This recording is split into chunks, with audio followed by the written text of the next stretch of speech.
celluloid junkie.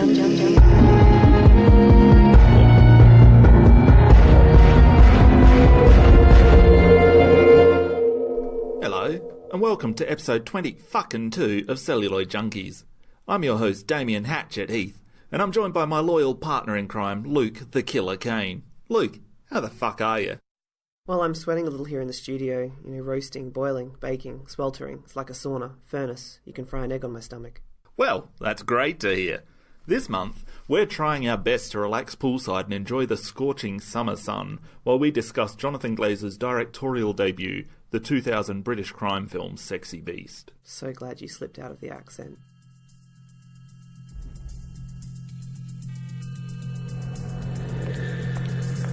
What's the worst thing that can happen? What's the worst scenario? He's gonna come here, ask me, I'm gonna say no. Do the job. No, Don. Yes. No. Yes. No. Yes. I can't. You can. I can't. Don't do this. Do what? What am I doing? This. This what?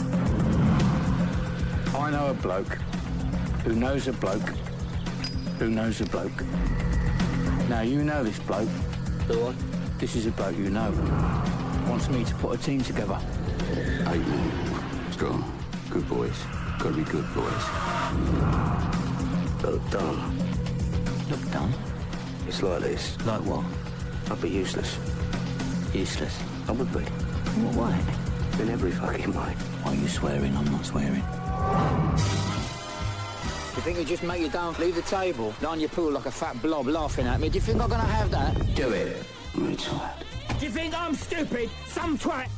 I'm not really up to it. Is your middle name ungrateful or what? I'm retired.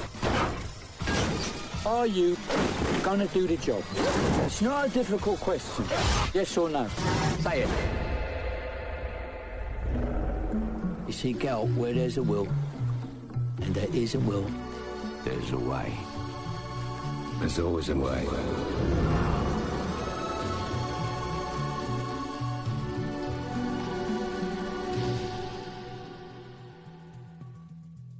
Actors and budding screenwriters David Sinto and Lewis Mellis originally met at a party in the early 90s where they hit it off talking about films, theatre, art and music.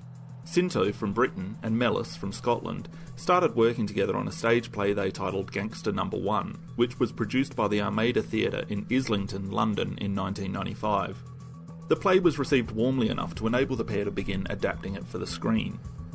The screenplay was sent to Jonathan Glazer, who wanted to make it his debut feature after a decade in television advertisements and music videos. Casting disagreements ensued, with producers wanting English stage actor Peter Bowles in the lead role that eventually went to Malcolm McDowell. Ray Winstone was interested too, but when Sinto, Mellis and Glazer left the project, Winstone went with them. The writers said that the final product, made without any influence from them, was ruined, bastardised and mutated. Gangster No. 1 was released on June 9th, 2000, 3 months before the release of what would eventually be Sinto and Mellis' second credit. The pair hated that their first attempt at writing for the screen had left them with such a bad taste in their mouth. In response, they wrote Sexy Beast, utilising their anger to improvise the explosive dialogue of their character Don Logan. The finished screenplay was sent to producer Jeremy Thomas, who had previously teamed up with Nicholas Roeg on Bad Timing and Insignificance, with Bernardo Bertolucci on The Last Emperor, and with David Cronenberg on Naked Lunch and Crash. Thomas said that Sexy Beast, which was sent to him with Glazer already attached to direct, was the beginning of a new phase of working with first-time filmmakers. It was very stimulating having a first-time talent. The dialogue, as you see, is exceptional. I had never read a script like it, and I thought this has got to be made. Sexy Beast started shooting in the week between Christmas and New Year of 1998 with a budget of just over $4 million, wrapping up production just 10 weeks later. It was shot at various locations in the United Kingdom, at both 3 Mills Studios and Action Underwater Studios, as well as Luton Hoo Estate, the Grosvenor Hotel and elsewhere, with the majority of the film shot on location in Agua Amarga in the southern coastal city of Almeria, Spain. In fact, the house used in the film, known as El Palmeral or Palm Grove, is even available for short stay rentals from $160 per night. Ray Winstone, known for his roles as a hard man in films like Alan Clark's Scum, Gary Oldman's Nil by Mouth and Tim Roth's The War Zone, re-teamed with Sinto, Mellis and Glazer to play the film's lead, Gary Gal Dove. He was joined by a cast made up of fellow Brits, including Ben Kingsley as the antagonistic sociopath Don Logan and Ian McShane as crime kingpin Teddy Bass. Released in the UK in September of 2000, the film was immediately hailed as a refreshing take on the British gangster film, with an emphasis on performance rather than the heist. Luke, what did you think of Sexy Beast? Well, I first watched Sexy Beast for this episode. It was actually my 300th film of the year, according to Letterboxd. Oh, very good. I know. Yeah. Which is weird that I hadn't seen it before, because I love Jonathan Glazer's subsequent two films, Birth and Under the Skin. I really liked it.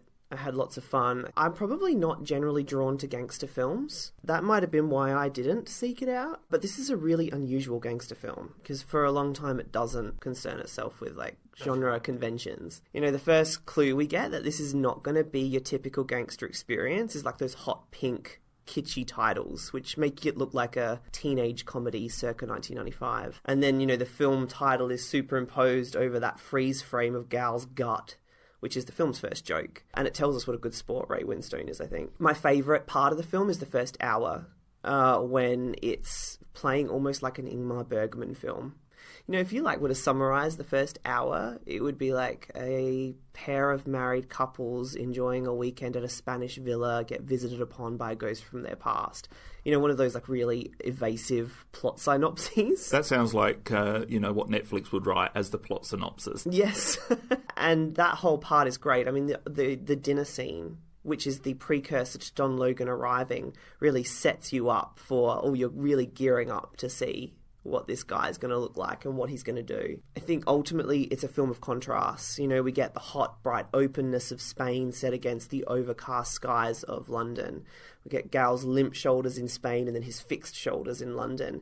And then we get Don Logan being a fish out of water in Spain. And then we get Gal being a fish out of water in London. So I love the way that there are these interesting repetitions and switches throughout the film. There's even TV shows about it. I know you don't watch a lot of the Lifestyle Channel, but I do. And there's Escape to the Sun or Escape for the Summer or something, one of those shows, and it's all about British people moving to areas like Portugal and Spain. So it's such a big thing. There's even a scene in this movie where Gal describes how he feels about London now, and I forget the words that he uses, but basically he calls it a shithole, depressing and wet and dark. And I mean, the film does such a good job of showing you exactly how he feels about London. And it also does a really good job of showing you in those set-up scenes how happy he is and how much he has to lose by having his past life kind of intrude upon this perpetual holiday retirement that he's got going on. The only other thing I would say about the film is that it has a very liberal use of the C word. And its casual kind of throwaway usage is very British. There's a great deal of anxiety around that word in the US, and I think even sort of where we are in Australia. And it made me think of, do you remember when Ricky Gervais did Inside the Actors Studio? And James Lipton said, "What is your favourite curse word?" And he said, "Cunt." And the audience, the American audience went, "Ooh." So, there's that sort of cultural difference. And I think Kate Blanchett was the other one who said her favourite curse word was cunt. Oh, God, on I don't Inside remember. the Actors Studio. And, Ricky Gervais is British and Kate Blanchett is Australian. And I think those two countries have kind of taken that word under their wing. We certainly have here. I mean, you can go into, you can catch up with a friend that you haven't seen on, "How the fuck are you cunt?" Yeah. It's a kind of greeting of kindness. Yeah, I think we've taken away a lot of the stigma, probably just by overusing it. We've taken away a lot of the stigma around that word, and I don't think America has. It's interesting, I read that producer Jerry Thomas said that it was hard, they had a hard time putting together a trailer because that word is so peppered throughout this film. I would be really interested to know how many times it's used, but it must be several hundred, between 200 or 300 times, I would guess. I know the word fuck is used a lot. It's not the most ever in cinema. I think that there was a study done by one of those websites that screens movies for parents. It's too bad the film can't boast that accolade. Actually, another film that Ray Winstone was in, Nil by Mouth, actually did have the record for a couple of years for how many times the word fuck was said. And I think also for how many times the word cunt was said. And we're obviously going to have to put an explicit content warning on this episode. I'm going to bleep them. Are you really? I think so, yeah.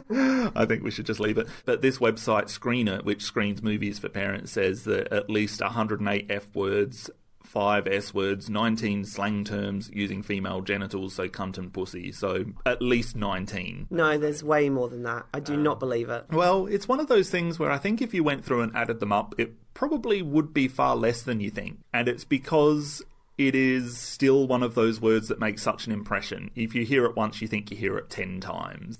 But there have been those times throughout cinema history where it said, I think Jack Nicholson in Carnal Knowledge was the first person to use it in a motion picture, a feature-length motion picture. And he used it as an adjective rather than calling somebody a name. And then, of course, there was Chloe Grace Moretz in Kick-Ass. That's what I was going to... The big furor about that was that she was so young when she said it. I think she was 11 during the time of filming. So you can see why people kicked up a bit of a fuss. Yes. But certainly by that point, Kick-Ass, there had been a lot of uses of it, and Sexy Beast and Nil by Mouth, and a lot of these British films were the reason that there had been a lot of uses of that word. Tell us about your experience with Sexy Beast. When did you see it, and what were your thoughts? I'm not sure exactly when I first saw it. It was sometime before Birth came out, though, so I didn't know really anything about Jonathan Glazer. I didn't know and still don't know too much about the British gangster genre. I think I'd seen at this point Lock, Stock and Two Smoking Barrels, and I might have seen some earlier films without really realising what genre that I was watching. Certainly since then, it's never been something that I've really gone to. So this doing this podcast was a bit of an eye-opener in terms of research as well, and hopefully we can do that genre a little bit of justice. But certainly the first time I saw Sexy Beast, I thought it was quite remarkable. It left a bit of an impression on me. I thought that the character of Don Logan, obviously, is the thing that you really take away from this movie. His character is so exceptionally written. The language that's used in this movie, even though a lot of it is fucking cunt, it's done in such a stylish way. There is a beat to it every time that these words are used. I think Sinto and Mellis and their screenplay is just superb. Looking back now with a little bit more clarity on the genre and those kinds of films, and obviously in America, and even the actors, you can see that there's a lot of differences between Sexy Beast and the standard gangster film. And we'll get into some of that stuff a little bit later, but yeah, I really like Sexy Beast, and that's why I put it forward as an episode that we could do on this podcast. Plus, I've always wanted you to watch it. So this was my way of getting you to do that. Mission accomplished. But I think Jonathan Glazer is a really interesting director. He was best known at this point for his work in television commercials and music videos, and back in 2003 there was this company called Palm Pictures that released a series of music video compilations, and Jonathan Glazer was in the second bunch of those. But some of the other directors that they profiled were Spike Jonze, who went on to do Being John Malkovich, Adaptation, and Her; Michel Gondry, who did Eternal Sunshine of the Spotless Mind, The Science of Sleep, and Be Kind Rewind; and Mark Romanek, who did 1 Hour Photo, and one that we loved much less, Never Let Me Go. Those directors, as well as Glazer, went on to have what are currently successful careers in feature films. They didn't just have a one-hit wonder or anything. They've actually gone on to, they are full-time feature film directors now. And obviously, I think that the influence of music videos, and some of the ones that Glazer did include Karma Police by Radiohead and Virtual Insanity by Jamiroquai. I think that the music video has had quite an influence on Glazer's career, and I would say Michel Gondry is the other one that stands out for me. Has his music videos influencing his later work. Yeah, I agree. I mean, you can definitely feel his background in Sexy Beast. I mean, the sound design is just really, really well done, and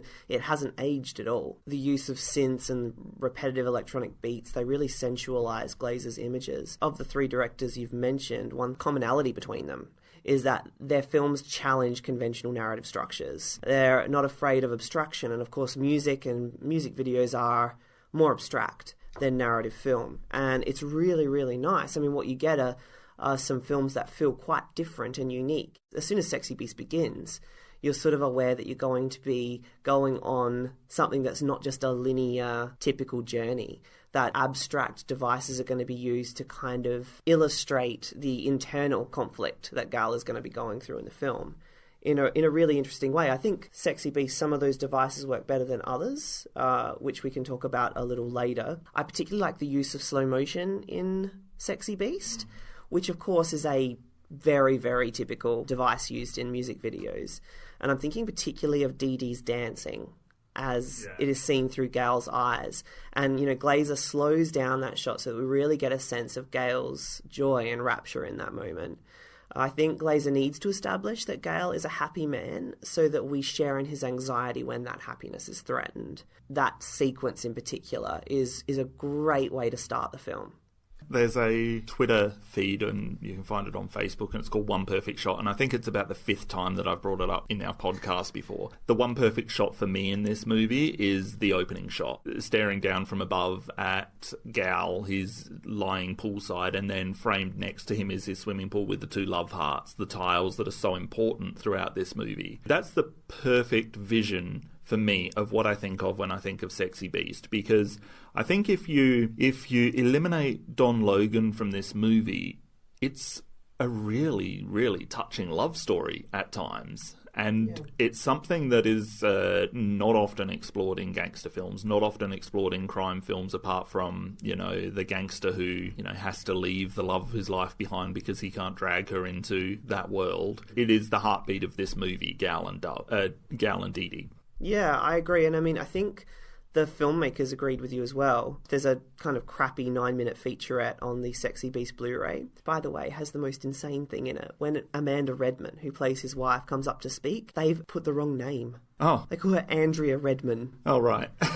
in a title at the bottom right of the screen. It's insane. But Jonathan Glazer said that the film is a simple story about the redemptive power of love. Ray Winstone said that it's a love story that turns into a horror story. So I think the people who made the film were very much aware that they were making a love story. For me, it's less about the romance and more about Gale's struggle, lonely struggle. One moment that's so powerful to me is after that dinner scene, we cut to a kind of dream scene where he's at the restaurant but he's in a desert and there's nobody around him. He's still got his food in front of him, and then we get that rabbit. And so it's great that, even though up until then he's been surrounded by friends and he's part of this tightly knit community, the arrival of Don is an isolating experience for him. He knows that ultimately he is coming for him and he alone will have to resolve it. He can't rely on his wife or friends or anyone. That's right. There's a really great series of shots there because, it's just the mere mention of Don's name that sets him off on this, but he is sitting at the table, and it is such a really well-made scene of the sweating anxiety that he would be starting to feel. It gets to that point where it then moves the shot so that he is framed. Even though he's got 3 friends around him, he is framed solo, and then it cuts to him actually sitting solo at the table. Yeah. So it's just a really literal reading of his feelings in the end, and we're going to get to the anthropomorphic bunny. Music videos, I think they allow a filmmaker to explore visually what's usually explored in a film through exposition. And Glazer has done this in all of his movies. Birth is really a silent movie at times. It's so quiet. Under the Skin, we'll get to that later. I hated Under the Skin, but we'll get to that later. But I think Michel Gondry and Glazer are the 2 most successful at then transporting what they've done in music video to a long-form feature film. And I think even Spike Jonze has done it in Being John Malkovich. How do you take a script that's about an actual actor? How do you write a movie like that? How do you write a movie like Adaptation, which is a movie within a movie, a story within a story? Such intelligent work that was just not being done at the time. The cinematographer for Sexy Beast was Ivan Bird, and this is to date his only feature film. He is best known for working with Glazer and others as a DOP for advertising campaigns, and he's even directed some of his own. He started as a stills photographer, and I think the nature of advertising cinematography kind of dictates that you have to get the vital information into each frame, so it's no wonder that Sexy Beast, which is thematically quite sparse, is somehow visually so rich. There's a funny story about Ivan Bird. He was unable to do the pickup shots for Sexy Beast following the original shoot, so Daniel Landon came in to help out, and Landon actually went on to shoot Glazer's latest feature, which was Under the Skin. So I feel a bit sorry for Ivan Bird. He might have missed out there. The other thing that I think comes from a mix of intelligent writing and intelligent filmmaking and that music video past is that there are so many filmmaking techniques used throughout Sexy Beast. They include the musical interludes, the dream sequences, the flashbacks and the non-linear narrative, and a lot of recurring motifs. And I think that aids Glazer in telling his story in an interesting and non-expository way. And Sexy Beast is really tight. It's 88 minutes long. Glazer does use a lot of these time-cutting tricks to keep it this way. The film opens to Gal relaxing poolside, as we've talked about, and it's set to the tune of Peaches by the Stranglers, which is a seminal British punk song. The lyrics of the song, they follow a man who's sitting on a crowded beach watching scantily clad girls walk past. And a critic at the time said of the song, the lead singer sings with such a lecherous sneer, and the sexual tension is so unrelenting as to spill into macho parody. And we immediately know that Dove is in a very relaxed moment. He's possibly retired, but at the very least he's enjoying time off. And that he is an in-charge, sexual and possibly sexually dominant person. Glazer utilises non-linear narrative later to tell the story of how and why Don Logan came to Spain to recruit Dove. And this is probably my favourite scene in the film. It's a sequence that intercuts between Logan relating the story to Dove in the present moment, back to middleman Stan in London, asking Logan for help putting a team together for a heist organised by one of his clients, and then further back to Kingpin Teddy Bass conceiving the heist after meeting Harry, a banker, at an exclusive orgy. And the dialogue is intercut between these three sequences to tell one complete conversation. That is, Logan relating the story to Dove, without seeming expository and while remaining really visually interesting. It is. It's such a great example of cutting. It's done really well, although that sequence has one of my most annoying lines in it. It's the line where Ben Kingsley says, I know a bloke who knows a bloke who knows a bloke. And then he goes, you know this bloke. This is a bloke you know. It's a little too Dr. Seuss for me. I was like, oh no.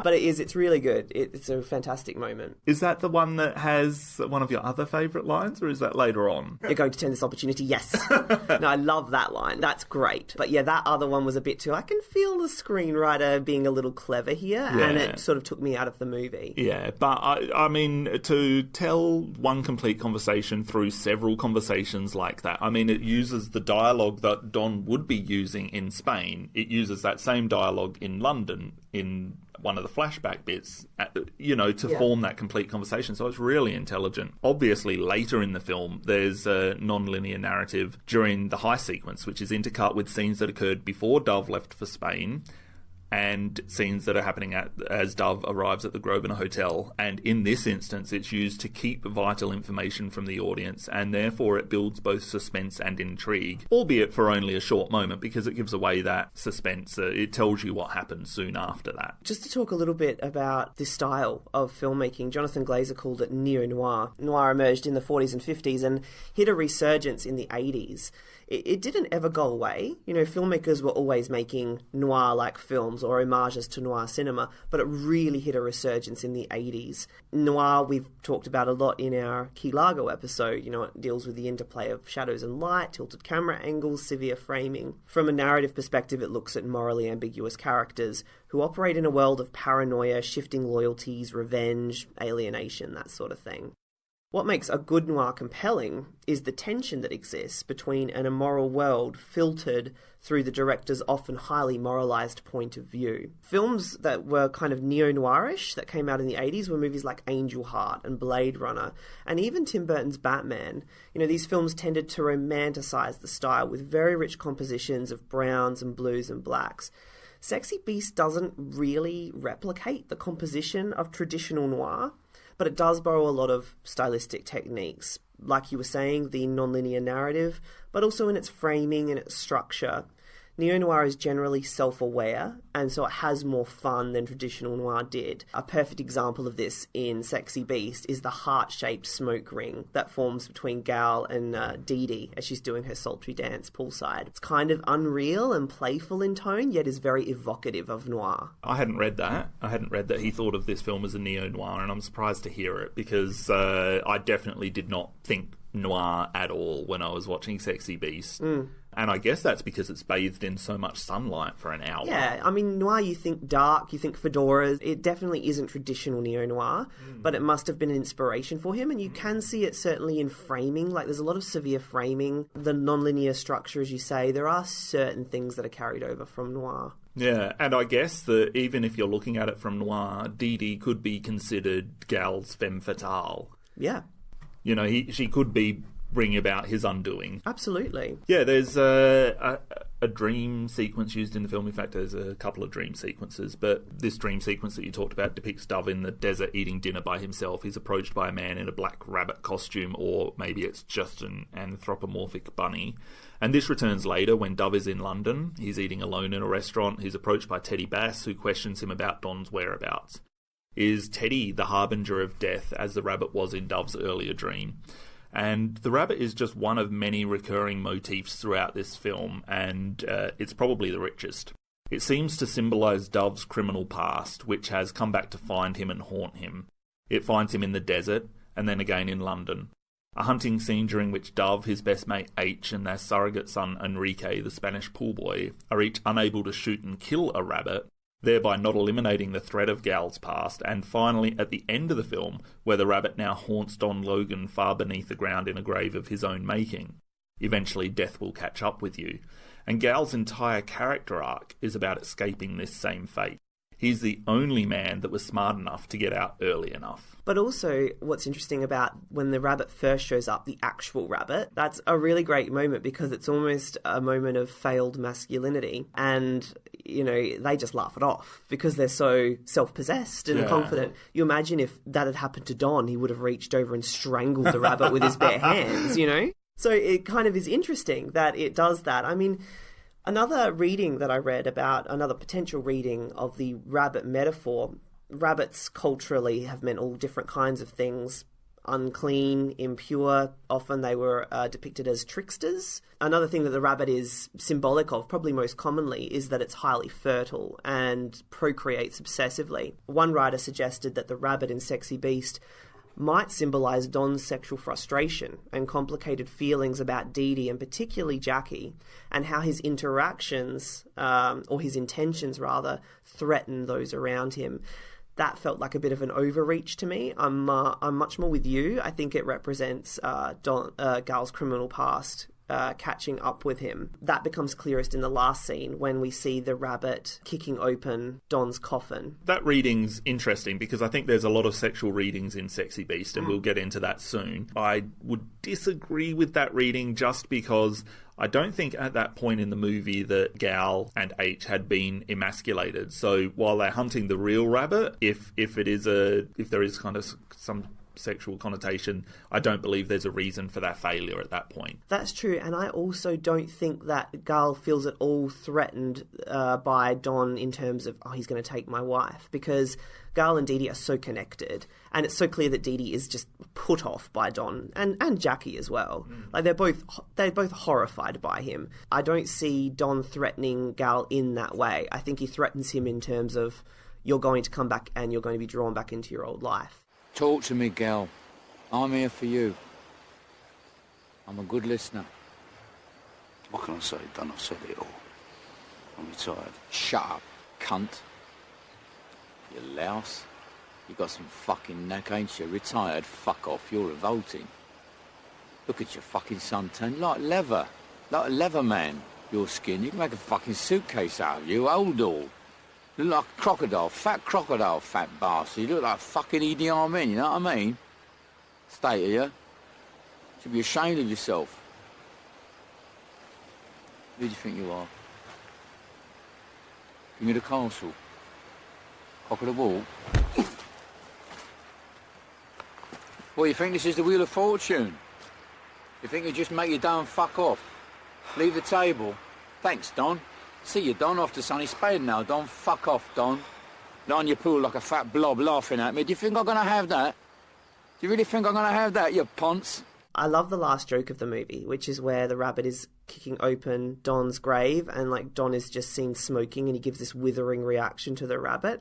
Sort of like this idea that even death has not repressed him somehow, that he's still fighting. That scene, from what I've read, was not the most popular scene. A lot of people didn't like that last scene of Sexy Beast. Well, actually, I don't know that the rabbit scenes add very much. I think they almost feel a little tacked on, and I was going to ask what you made of them, because my first impression watching the movie was, okay, can we get past the rabbit and go back to the story? Look, I tend to think that a lot of times during dream sequences and such. I think if you look at it the way that we've spoken about it, I think certainly it adds something to the movie. That said, I think that you could probably show it in a different way, and I think it's also very symbolic and very in keeping with Glazer's past at that point. And I think he would drop those kinds of assumptions for his later films as he got more into filmmaking rather than, music videos. I could have done without them.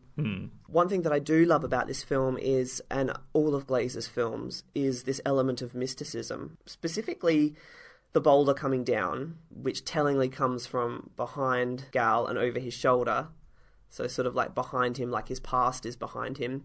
But also when they're having the barbecue and it spits at him, there are all these little like omens and precursors to before we get to that dinner scene where the danger takes shape. I think Under the Skin and Birth also share that sense of the uncanny, whilst never coming out and acknowledging that there are mystical forces in the world. Yeah, and the boulder scene is, look, you could read so much into that 1 minute. I mean, the boulder comes down that hill, it narrowly misses Dove, and it is obviously a precursor to another imminent threat, which is Don Logan. But where does the boulder land? It lands on his tiles. It breaks his tiles, his love heart tiles that were just shot from above in that, what I think is a perfect shot, that symbol of him and Dee Dee. And, the boulder just crushes it. And that's what Don Logan is there to do as well. He's there to get Dove there by any means, and if it means crushing everybody around him, he'll do it. But I think the fact that the boulder narrowly missed Gal left him alive, and then ultimately Gal ends up alive. Just last night I was reading Pauline Kael's review of Blowout, and it ends in the most beautiful way where she says, in one sense, this film is just about solving an initial problem, which is, when John Travolta is in the booth and they can't get the screen.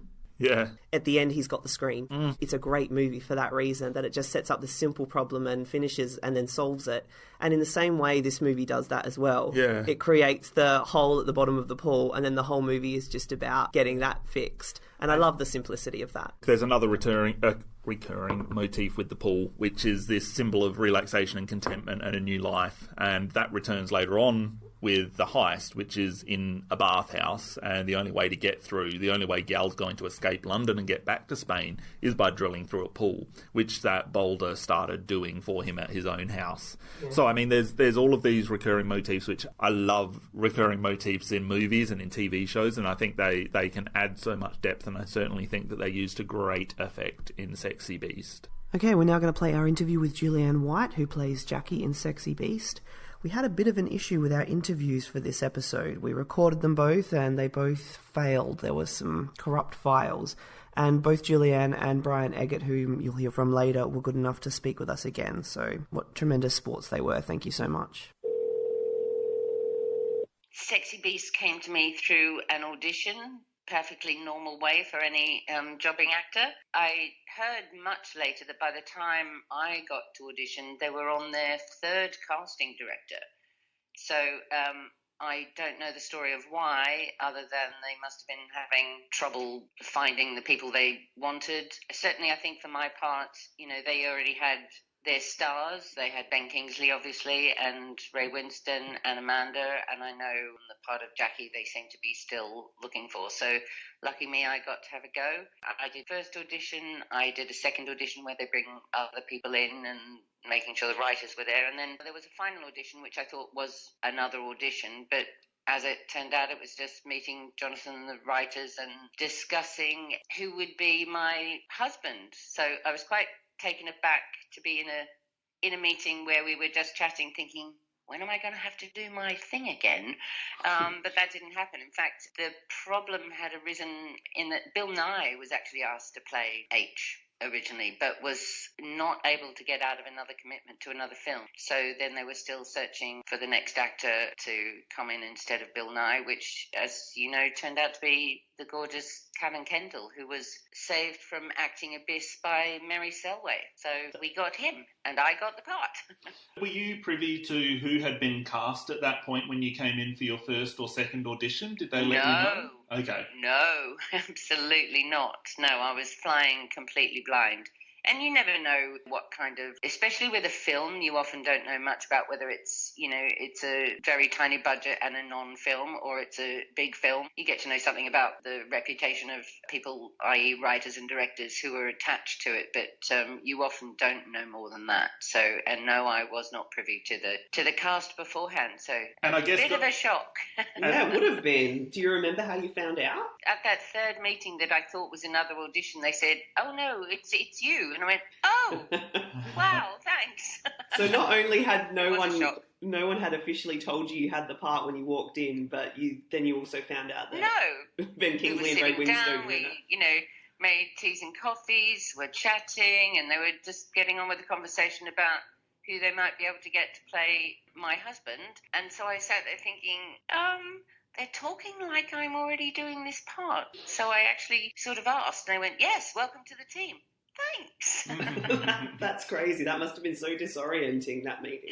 Yes, and quite hard to try and keep, cool, calm and collected in the knowledge that all you wanted to do was go, "Oh my God, that's amazing, thanks." Yeah.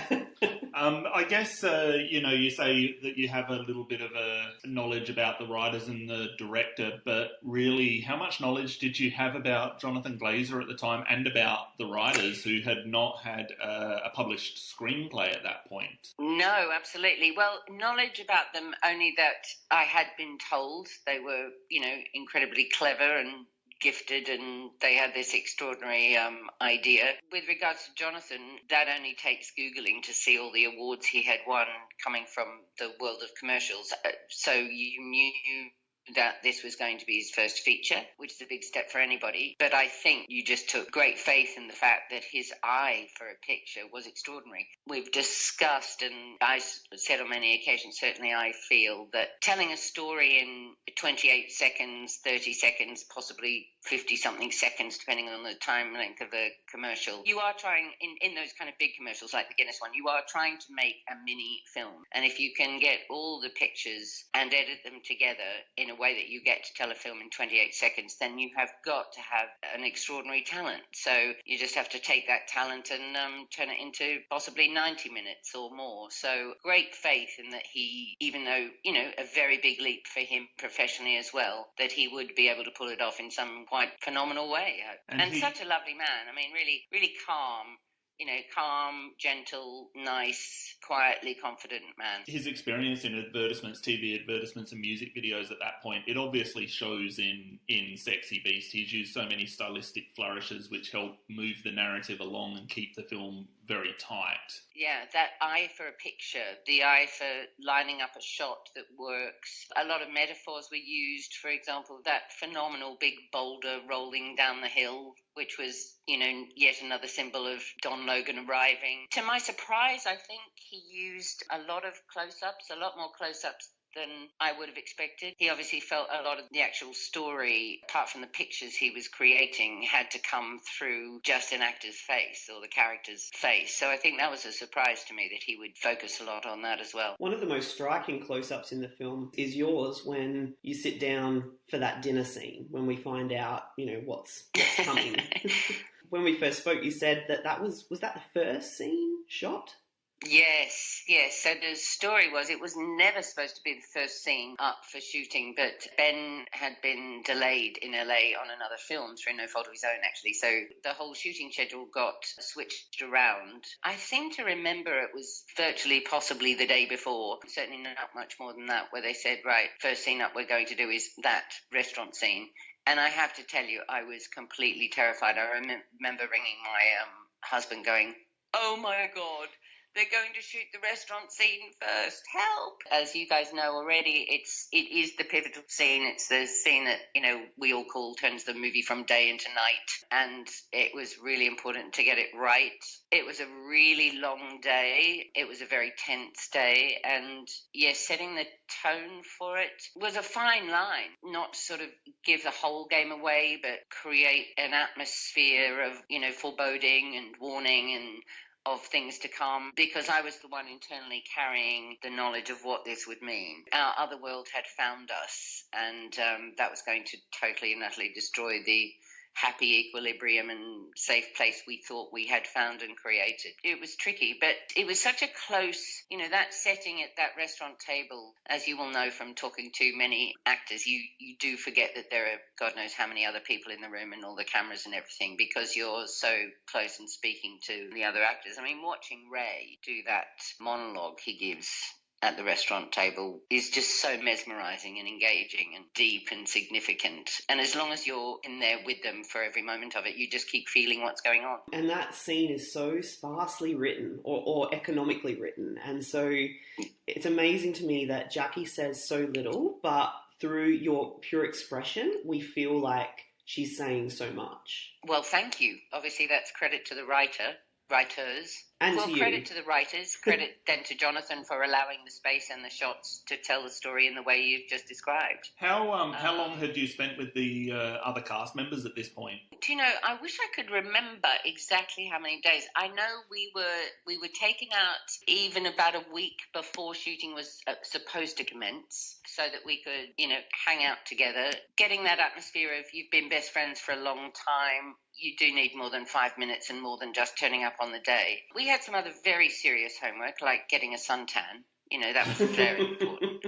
That would have been hard in Spain. So I won't deny that we were learning lines on a sun lounger sometimes, trying to get said suntan and also have that bonding. I mean, we actually had a night that none of us will ever, the four of us, apart from not being able to discuss that with Cavan anymore, sadly, as you know. But the very first night we were all together in this very tiny little hotel, because Agua Amarga is a very small, was then, I'm sure it's not now, but was a very small town. By the end of the evening, and we had a drink, we were laughing and chatting and getting to know each other, we seemed to slip into this bizarre already married couple thing. As corny as that sounds, it just all clicked really, really quickly. So then having another week to sort of keep going with that camaraderie. Thank God we had it. We were genuinely having a great time together, no matter what kind of scene we were doing. I mean, that's why it must feel to us so effortless, because I suppose in many ways you'd already created that bond, and it kind of at that point was effortless. Absolutely. The only effort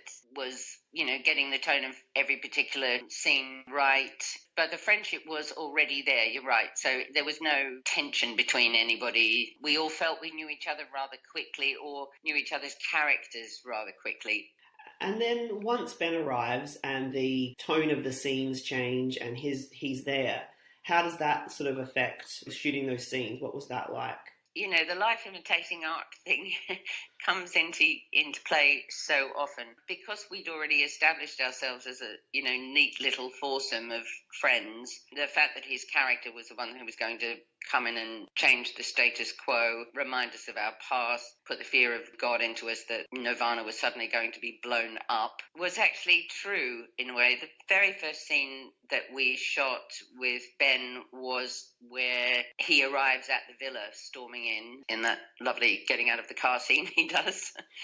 But when we were all sitting in that sunken lounge where Ben has his back to the sky, which made for that sort of extraordinary silhouette and lighting, we were all genuinely, as ourselves, nervous, because it is, well, now Sir Ben Kingsley at the time, it is that extraordinary actor that you're in the presence of, and he's brought with him this ready-made, full-on, astounding character, and you react accordingly. That was an intense day of shooting, because that's another new part of the story where you finally get to see him, and it's all going to unravel his part in all of our pasts. It was intimidating, definitely. For somebody like me who hadn't had that experience with somebody like that, it was very intimidating. I just had to hang on to the character, hang on to the story, and be in it. And you transfer those feelings, you transfer them into the story that you're creating. Yeah, big day. Another big day. Which day wasn't a big day? Well, it's a film that deals with very kind of, I suppose, intense emotional scenes, so you probably didn't have much of a break. There were some other jollier days, as I say, barbecue and dancing. And also Amanda and I had a couple of fun days that we shot a load of stuff that isn't in the film. It was like Thelma and Louise in the sports car driving around the mountains and coming back with lots of shopping bags and all sort of fun stuff that had obviously added to our characters and our relationship. And they didn't make the cut, obviously ended up being superfluous to needs, or they were overrunning or whatever. But so we had some other lighter days of filming, put it that way, to juxtapose between the heavy nightmare stuff. Hey, I'm wondering, when you approach Jackie, do you sort of, as an actress, have to reconcile something like why she would sleep with, or why she did sleep with Don Logan 3 years ago? Yeah, I think you just have to go to that space where many men and women have had to do things in their lives to earn money that is not, well, it's a choice, but a choice that often, not always, but often people make when there is no choice, and do things that they may even at the time know they'll regret, but it's a way to keep body and soul together. So you just have to accept that was the only choice she had to make at the time, or it just had to be got on with. There are things that in a story like that you never know. Was there a threat? Was there, you do this or I'm going to do something terrible to a member of your family? Or you just have to take it that we've all probably done things, hopefully not quite so violent or uncomfortable, but we may have all done things that we think, I wish I hadn't been in that position. So you just have to take it that is the story, that was the story, and somehow she managed to move through that and find a way out the other side. But when certain things in your life have happened, they won't ever disappear from your being, your makeup, your cell composition. They will have had an extraordinary effect on you, or an effect of some kind, and it becomes part of your makeup. If your mother dies when you're 5 years old, that will be in your makeup for life, and you will deal with it, and it will come out in ways you might not know later, but it certainly becomes part of the character build-up. So have it in there, take it with you. But as you see later in the film, she's made decisions about him and not wanting a further part of it,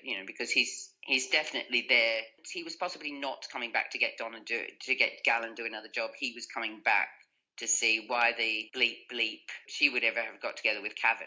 He's insulted by that. He's really, really angry that she would choose him, Cavan, over Don. Yeah, definitely. I think there's definitely this undercurrent feeling that the real reason he's there is for Jackie. And I think Gal even says it to him at one point. Yes. Very reluctantly, but he says it to him. It's almost like clutching at a final straw to get rid of Don when Gal says that. And it's also touching on a sensitive point for Don. That's right. Yeah, really, because it's about woman, it's about, sexual prowess and all of this stuff that we feel that he's not quite great at. Yeah, and he's deeply insulted. It's a total affront to his manhood. He gets so angry. And the other really smart thing about how you play Jackie is that, you don't play her in any way like she's interested in him, in any way like she may have agreed to have sex with him because she wanted to. You get the real feeling that her skin crawls at the very idea of him being within sight of her. And so, that really does tell the audience that whatever happened, there was a kind of bartering system or something she needed to do in order to survive. It absolutely was that. You may remember the scene on the patio, and Don's there. We're all there, and it's like the desertion. Gal says he'll go and get some drinks. Dee Dee says she'll go and help, and she leaves. And then you remember there's just Don and I sitting there in that moment of awkwardness where he says his line, I'm saying nothing. She's refusing to answer any questions about the past, to discuss the past, and will not have a bar of the past, and certainly will not have a bar of entertaining the idea of it ever happening again or in the future. It's a moment that shows great strength. Why she feels capable of having such strength when they may be in a position where they could be dead in a minute is huge.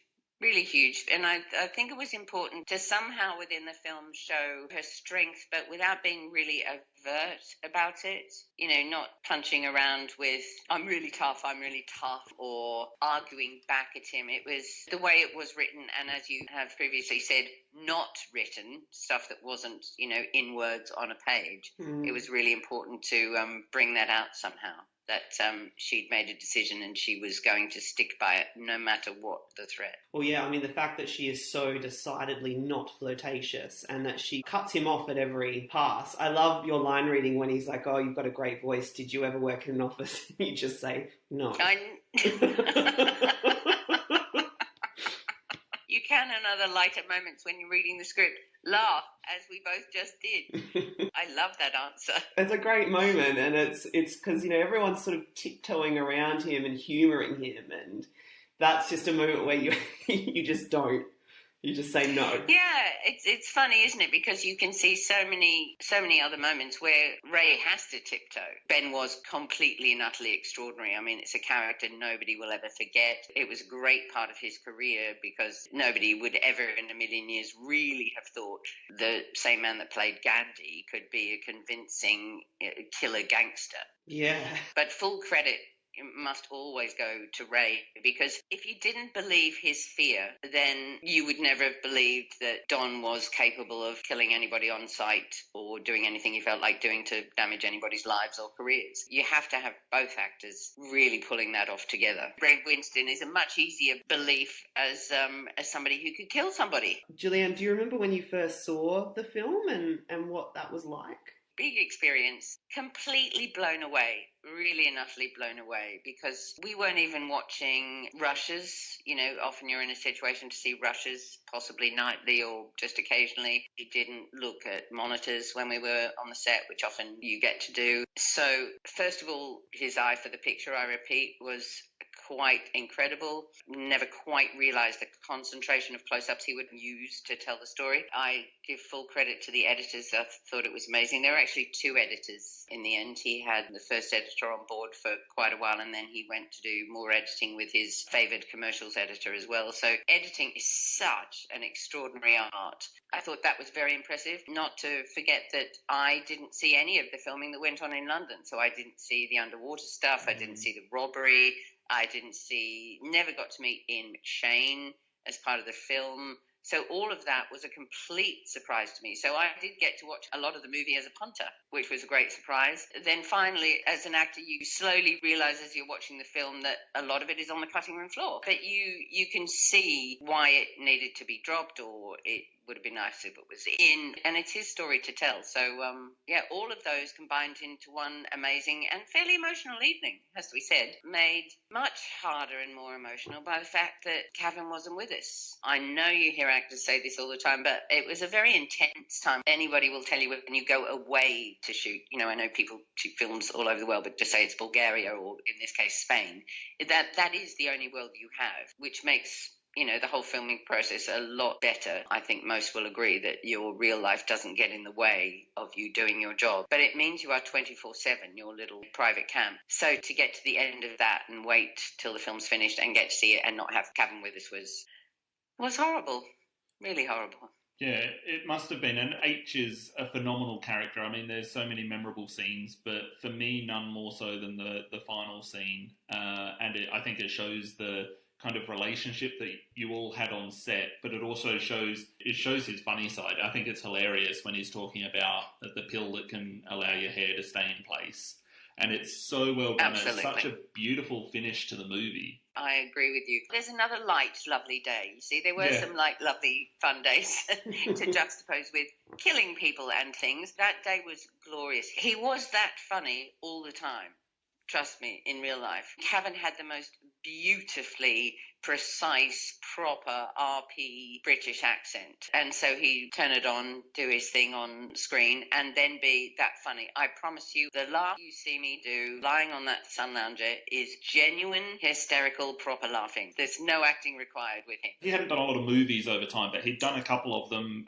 He'd done Sexy Beast and another one just before that. So was he at that point looking to get back into films? He genuinely was just excited excited to be working again. I know, for example, that in his youth, I think he was the very first Calvin Klein model. He'd obviously gone to New York and had some time in America.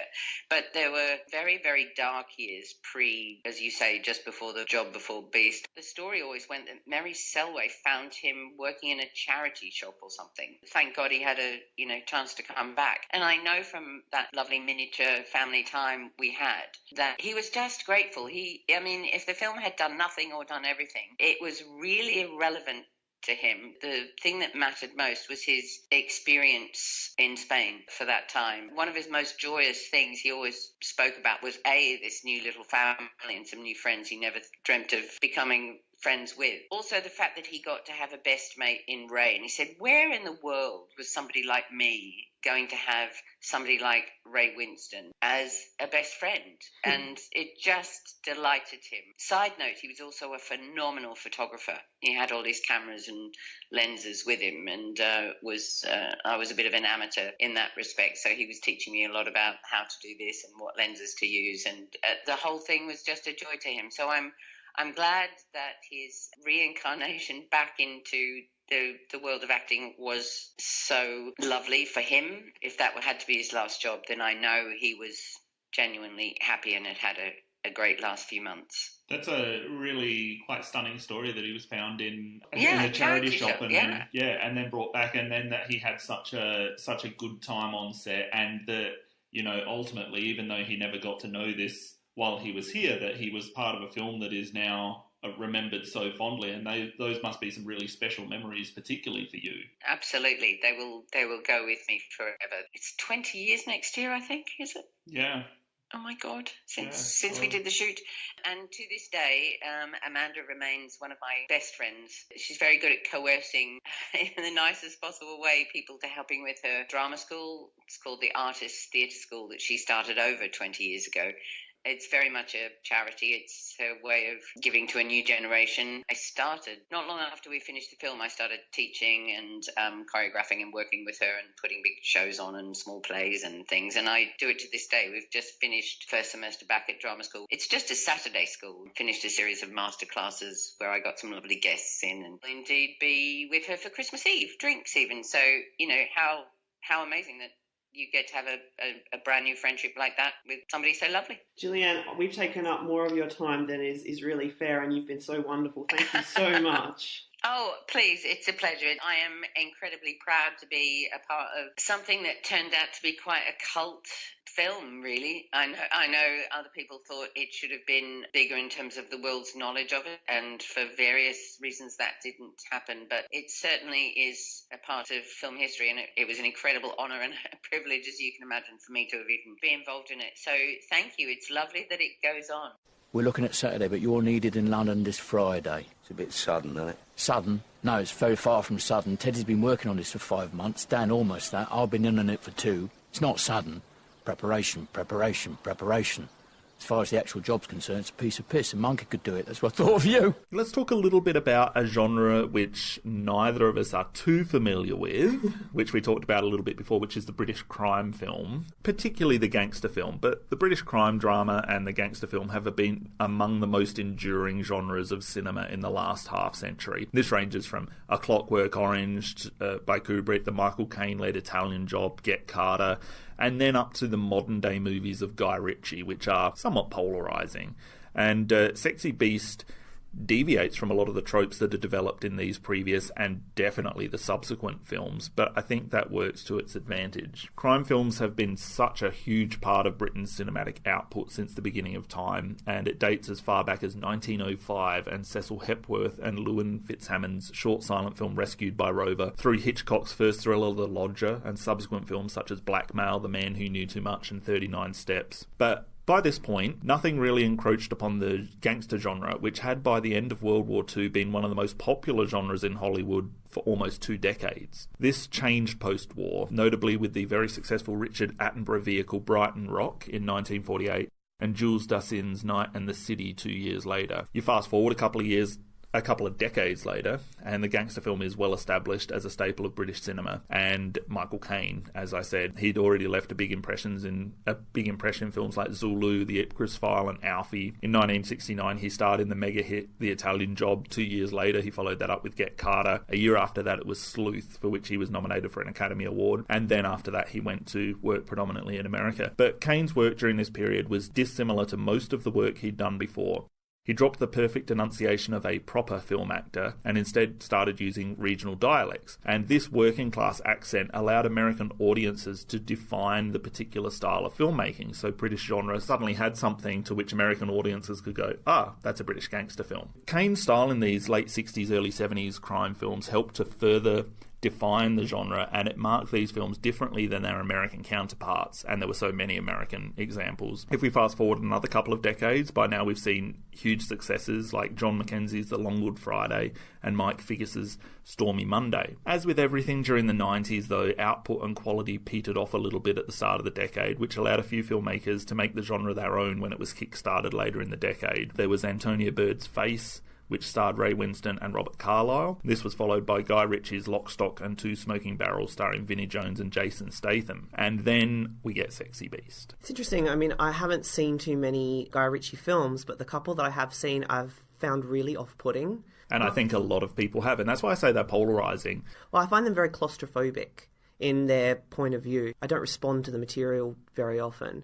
Certainly, I think Sexy Beast has more in common with Goodfellas than it does The Godfather, where it is sort of the British version of the working class gangster, in the same way that Goodfellas was the American version of the working class gangster. And we don't get the Michael Corleone glamour royalty feeling from these films. I think the majority of British gangster films are working class. That is one of the elements that differs from American films. A lot of American films, they have that accusation labelled against them that they're a glamorisation of mob life. I thought as I was watching the film that Don Logan is almost like a more imposing, frightening version of Kevin Kline in A Fish Called Wanda.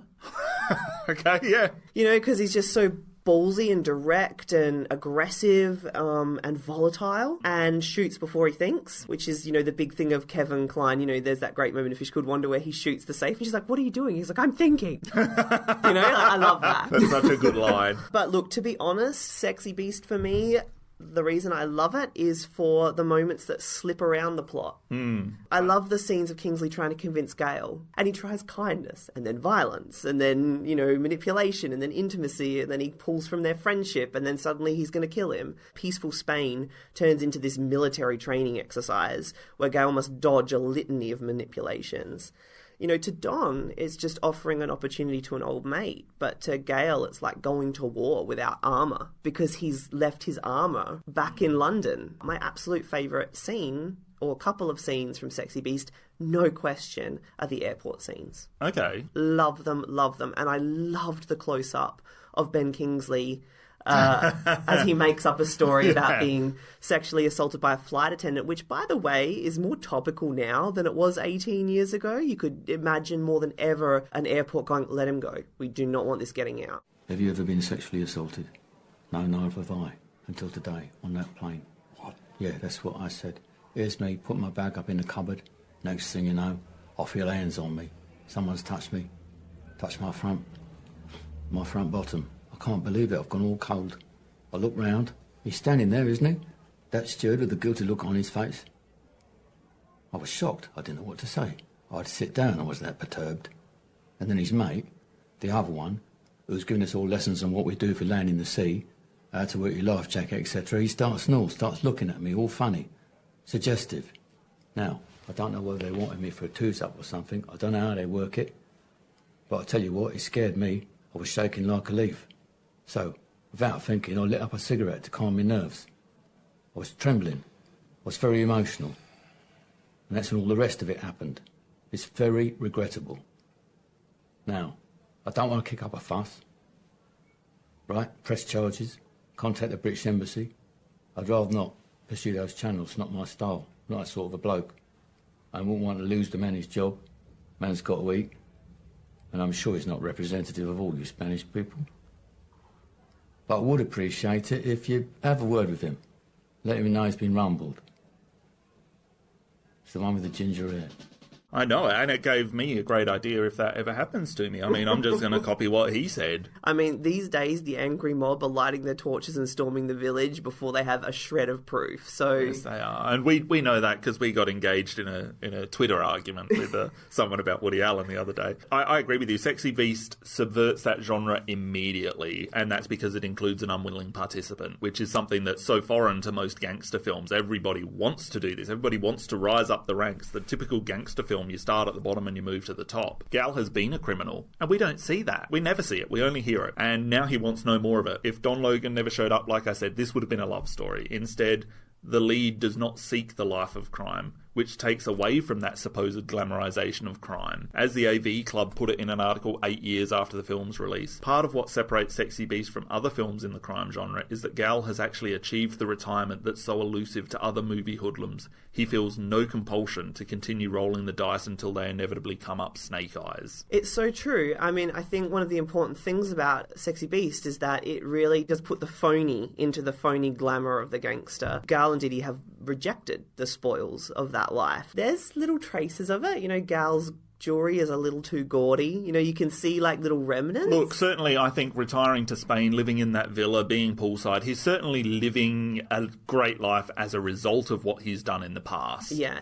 But, you know, there's no cocaine parties, there's no sexual looseness, No. there's no macho displays of mandem. I mean, these are just two couples who could essentially just be a retired upper middle class couple from any walk of life. And their interaction with each other is really quite lovely. I mean, I love the relationship between Gal and Aitch, Gal and Didi. Jackie, I mean, I think is a little less of an explored character for me, and I would like to see more of her, so I didn't feel like I got to know her. I got to know enough about Aitch just through, you know, a couple of scenes that he's in. I love how the film just slowly breaks down this facade of their new life, and you start to slowly see where they've come from. You know, you slowly find out that Gal went to prison. You slowly find out that Didi was a porn star. And so they don't look like conventional ex-mob people. They just look like very attractive, middle-aged couple. But then all of those walls slowly come down as Don comes in, and then, you know, we find out who they really were. One of the most beautiful cuts is when Don is talking to Gal about, you know, the adult films, and they call her Wednesday Wank, and it keeps cutting back to her overhearing them in bed. And she looks so vulnerable in that moment, because you realise that this is a woman who's kind of been running from something that I guess now she's ashamed of. For him to be able to come in and just talk about her that way in her home to her husband while she can hear, it's very harsh. Another subversion of the genre is the fact that there is this love story, and therefore the roles of women are so central to the film's development of both plot and character. One of only two killers in the film, one of only two killers who actually perform an on-screen death, is female. That is a subversion of the genre in itself. You know, the fact that Gal makes that phone call from London back to Didi, and he says something like, I'm stronger because of you. I wrote that line down. I love that line. It's, I know you love me because I feel strong. That's it. And that's exactly how you feel when, you know, when you argue with your partner, and then suddenly you feel weaker because you don't have their support. It's like, oh, we're not on good terms right now. I can't just call them.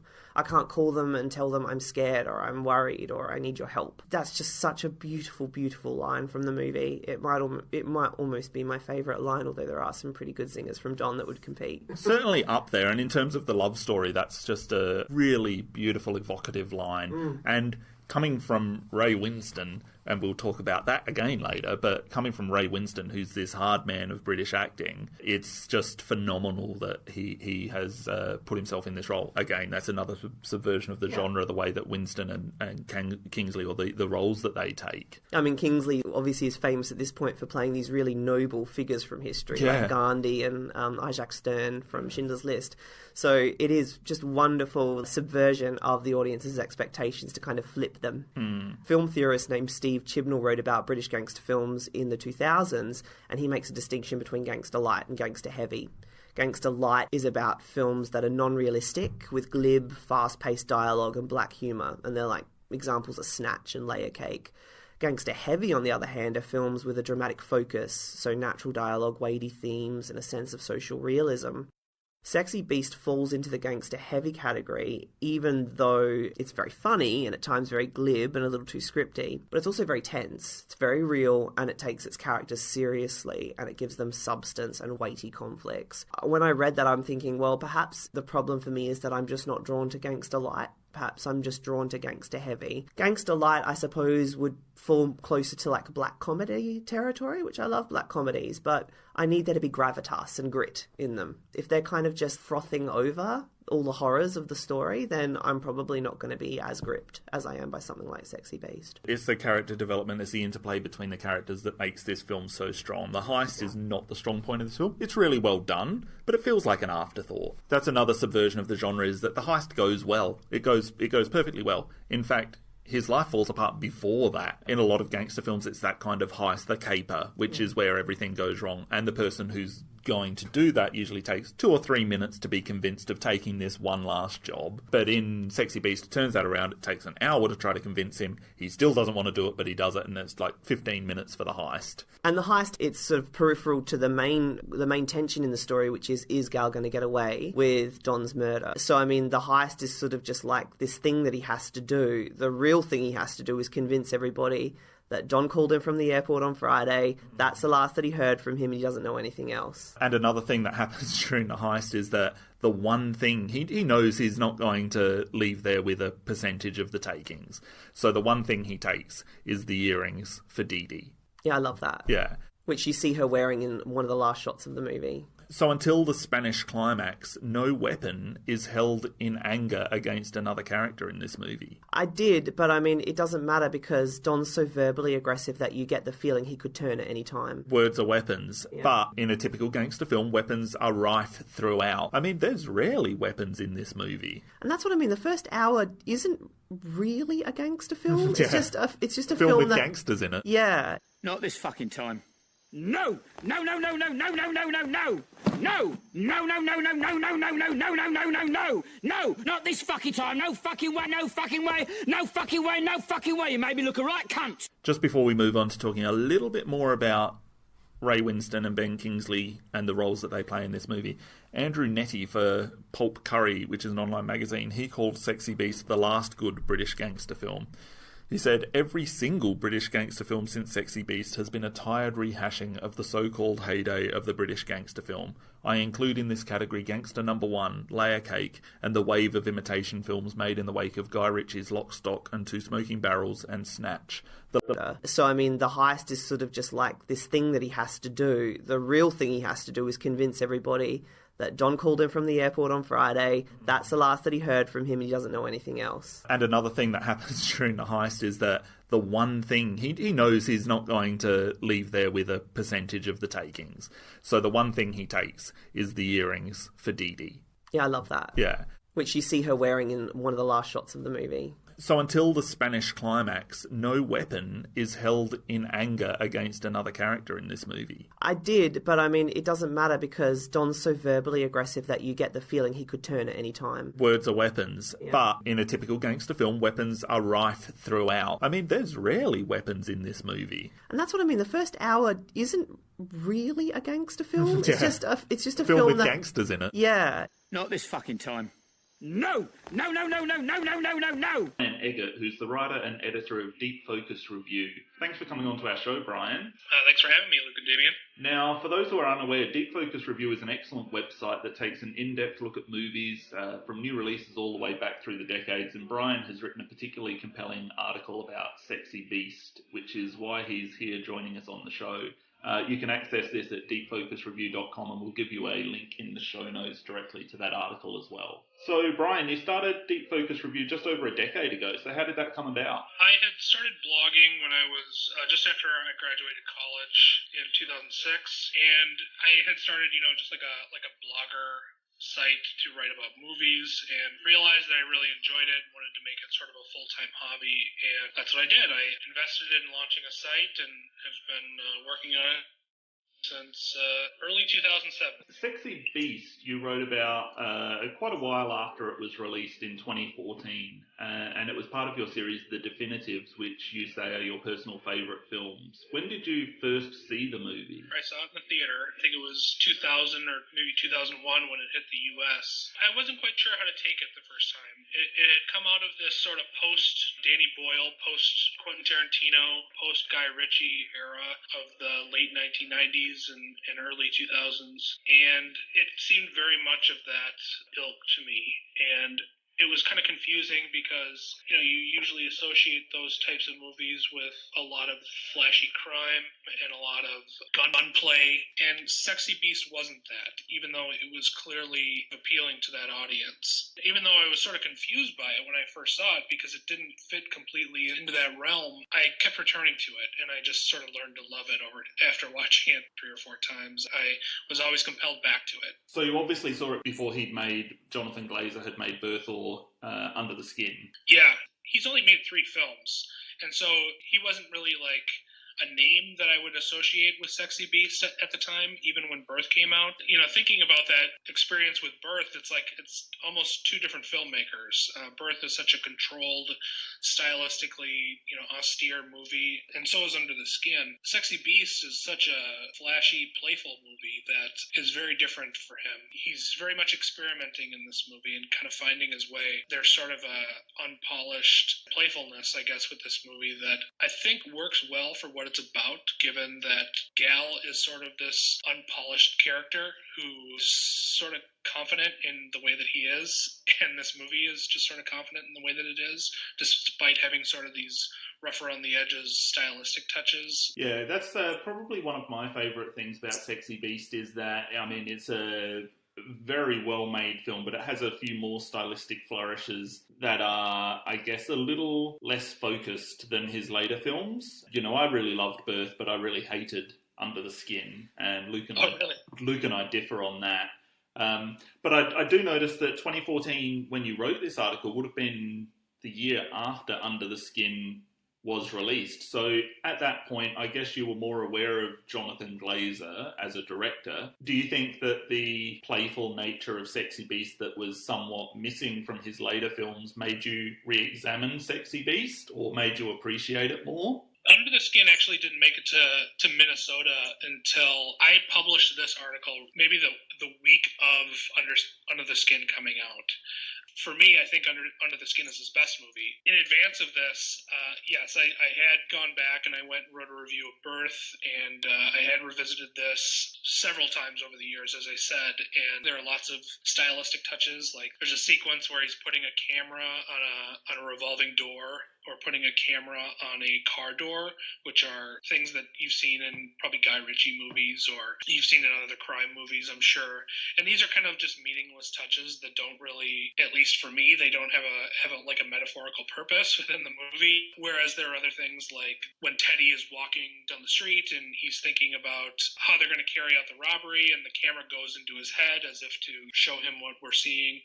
And it's literally like the camera has burst through his head and is going through sort of the CGI tunnel into his mind. And that's very much a touch that doesn't necessarily mean anything, I guess, other than being stylistically flashy, and it sort of sets up that device being used later in the movie. It's kind of this ungainly thing to watch now because it's bad, early 2000s CGI. But at the same time, everything is moving so fast in this movie that you kind of just accept it. There's not only the examples that you've mentioned, but there's also non-linear sequences in the film. There's the dream sequences, there's the musical interludes, there's voiceover.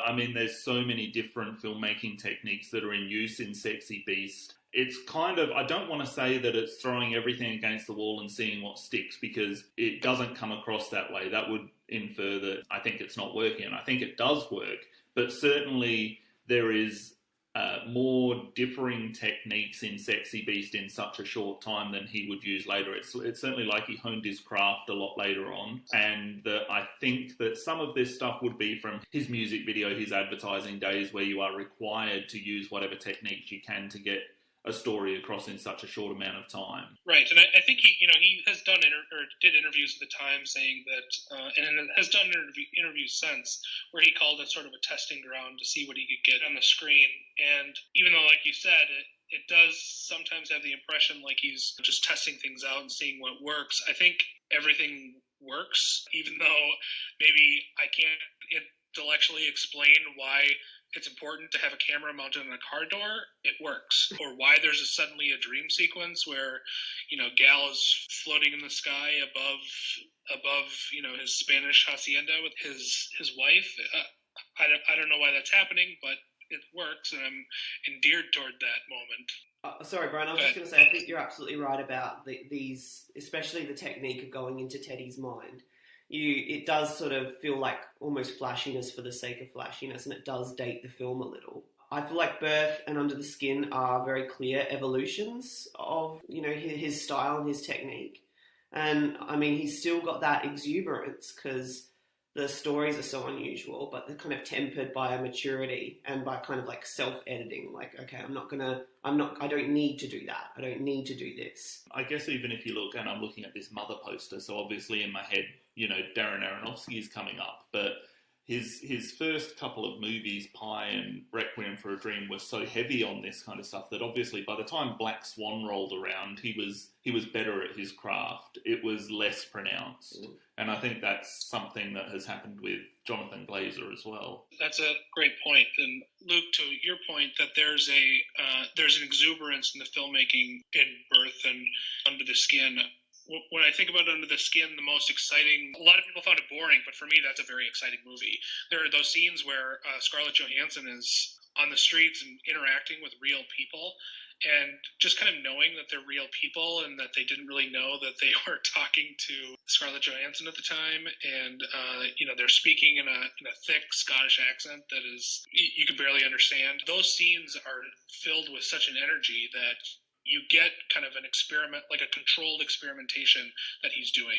And I think that's kind of what's going on in Sexy Beast. It's a controlled experimentation that works really well with the narrative just because the narrative is very unconventional for the British gangster film. We both think that the relationship between Gal and Dee Dee is just really sensational. Typically, I mean, at least historically, gangster movies, especially British gangster movies, are more about the individual existing within the criminal underworld. And especially in British gangster movies, it is something that's sort of under the surface and unseen. They're doing things that are, I guess, at least in the U.S., like when I think of a U.S. gangster film, it's very much either glorifying or condemning a way of life. You're glorifying, let's say, like in the early 1930s Hollywood gangster films, these are stories that are showing the rise and fall of gangsterism because gangsterism is a problem, right? There's prohibition going on, and this is something that people are very excited about, and they want prohibition to stop because they want alcohol. And so the gangsters are sort of heroes in a way, and Hollywood culture needs to react because of government pressure, so they need to tell stories that both showcase gangsterism and why it's bad, and have a moral lesson in there in order to show audiences that are they see the gangster as sort of a folk hero, kind of a rebel that is providing them with a substance that they can't get because their government won't get it to them. By contrast, you have the British gangster, who is this entity that is doing things like racketeering, prostitution, it's gambling, protection, stuff like that. These elements are taking place sort of unseen in British culture. And so when they start making movies about it, it's this thing that is not ideal. It's very much about the individual and their experience in that underworld. It's exposing that underworld. I've been thinking about this title actually a lot lately, and since we talked about doing this interview, I just sort of recently came about the realization that it's about Gal sort of shedding the beast of the sexy beast of the title. So you have that first shot, or that first sequence where he's standing at the poolside and he steps over the lawn chair and the frame freezes. He is the sexy beast and his leg is kind of hung over the chair, and the title comes up, and throughout the course of the story he needs to sort of shed that beast quality, and so he's just sort of sexy at the end of it, and there's not really a beast or gangster quality to him anymore. And there are so few British gangster films that are about someone who just wants to get out. Most of the British gangster films that I've seen, from Get Carter to The Long Good Friday, going back all the way to Bright Rock, are about people who are just existing within that world. And Sexy Beast is rare because it's about someone who definitely wants to get out of that world. And that's one very appealing aspect of it for me. You're absolutely right about that most of these movies, even if it's only maybe the first or second act, but there's usually always a part of the film that romanticizes that lifestyle. In Sexy Beast, we get the inverse. We get Gail's lifestyle, which is now free of the gangster stuff, as looking very, very lovely and seductive and warm. And, you know, they're essentially just like have become like an upper middle class couple vacationing in Europe, or not vacationing, retiring in Europe. The gangster side of it is all represented for the longest time by Don. And he's just this like infantile, desperately insecure, pitiable, sexually oppressed, aggressive loser. And so it's almost like the gangster life, it looks kind of pitiable next to Gail's life. Gail looks like the mature one, like he's graduated, like he's evolved. There's an appealing aspect to Gail's lifestyle because it's very open, very comfortable with itself. There are none of these sort of oppressive factors that are playing into his life that are all sort of representative of the gangster lifestyle. And those are all represented as dangerous as well, whereas everything that's going on around Gail, aside from the sort of symbolic giant boulder that comes down in the first scene, his life otherwise is pretty easygoing and pretty open. Talking about Dee Dee and Gail and their relationship and how endearing it is, it's endearing because it's so open. You know, Don Logan, when he first sees him, he's really tearing into Gail about the way that he looks. Don Logan tears into Dee Dee's past, Jackie's past. Dee Dee used to be a porn star and used to presumably be kind of passed around in the criminal underworld. And he's got a very low view of sort of open sexuality. When he talks about Jackie to Gail at the bar in Spain, he tells the story about how Jackie tried to stick her fingers in his anus, and he's very opposed to that. Whereas you get the impression that none of this really matters to Gail. He could care less about Dee Dee's past. He could care less about what Jackie does in the bedroom. They're just happy to kind of exist, and the more dangerous a person is, the less open to just being happy, I guess, someone is in this movie. Like, even Teddy, he's a dangerous guy, but he's not so dangerous. He's pretty understanding about Gal, and I think that is reflected in part in his sexuality and his open sexuality. He's a character who, you know, he goes to an orgy and is seemingly open to both sexes, engaging in bisexual acts. And anybody who isn't like that maybe isn't cool and doesn't fit the kind of the gangster, this unspoken gangster code, whereas Don Logan is not cool. He is a reserved and angry and, like you said, very insecure guy who is opposed to this sort of open lifestyle, and it makes him angry that he can't have it. You know, there's that scene where he's in the bathroom and he's looking at himself as he's shaving, and this is presumably happening in the middle of the night when he's still up and decides to shave and pees on their bathroom floor and kind of works himself up into this sort of angry, frustrated rage and runs into their bedroom and starts beating on them. These kind of actions are they're so weird for the gangster genre, you know, and which is why I'm almost sort of hesitant lately to consider this a British gangster film in any traditional way, because this is a guy who's just sort of an unstable psychological presence in the criminal underworld. Brian, you were talking about doing some more academic publications, and I understand you might be working on something at the moment. Can you give us some insight into that? In addition to just kind of submitting to scholarly journals and stuff in the next year, I'm working on a book about pre-Pearl Harbor anti-Nazi cinema, so movies that had kind of an anti-fascist message, at least in Hollywood, that were prior to the attack on Pearl Harbor. These are movies that I think are, especially in today's political climate where fascism seems to be rearing its head again, and it's very scary, and you wonder what you can do and what Hollywood is doing. Looking at these movies like The Great Dictator or Foreign Correspondent or Manhunt by Fritz Lang, if you've ever seen that, they're all taking a grand step against what they believe is something that's wrong, and that's very inspiring to me as opposed to the films that came after. Yeah, it's really interesting, and I'm a big fan of Charlie Chaplin and love The Great Dictator, so I'm really interested to read more about that. Yeah, it's kind of surprising how divisive that movie can be, because it's a movie with a message. people tend not to like it. And it's definitely a movie with a message. I mean, it has quite a stunning monologue in it. Yeah, that last 5 or 10 minutes there is just a big long monologue, and it may dramatically stop the movie to a halt or bring the drama to a halt, but I think at the time that was something that was, people were sending out Christmas cards with Chap's speech on it, which is interesting. Wow, yeah. So, yeah, as I said before, you can find Brian's work on Deep Focus Review, which is at deepfocusreview.com, and as I said, we'll provide a direct link in our show notes, as well as a link to Brian's essay on Sexy Beast.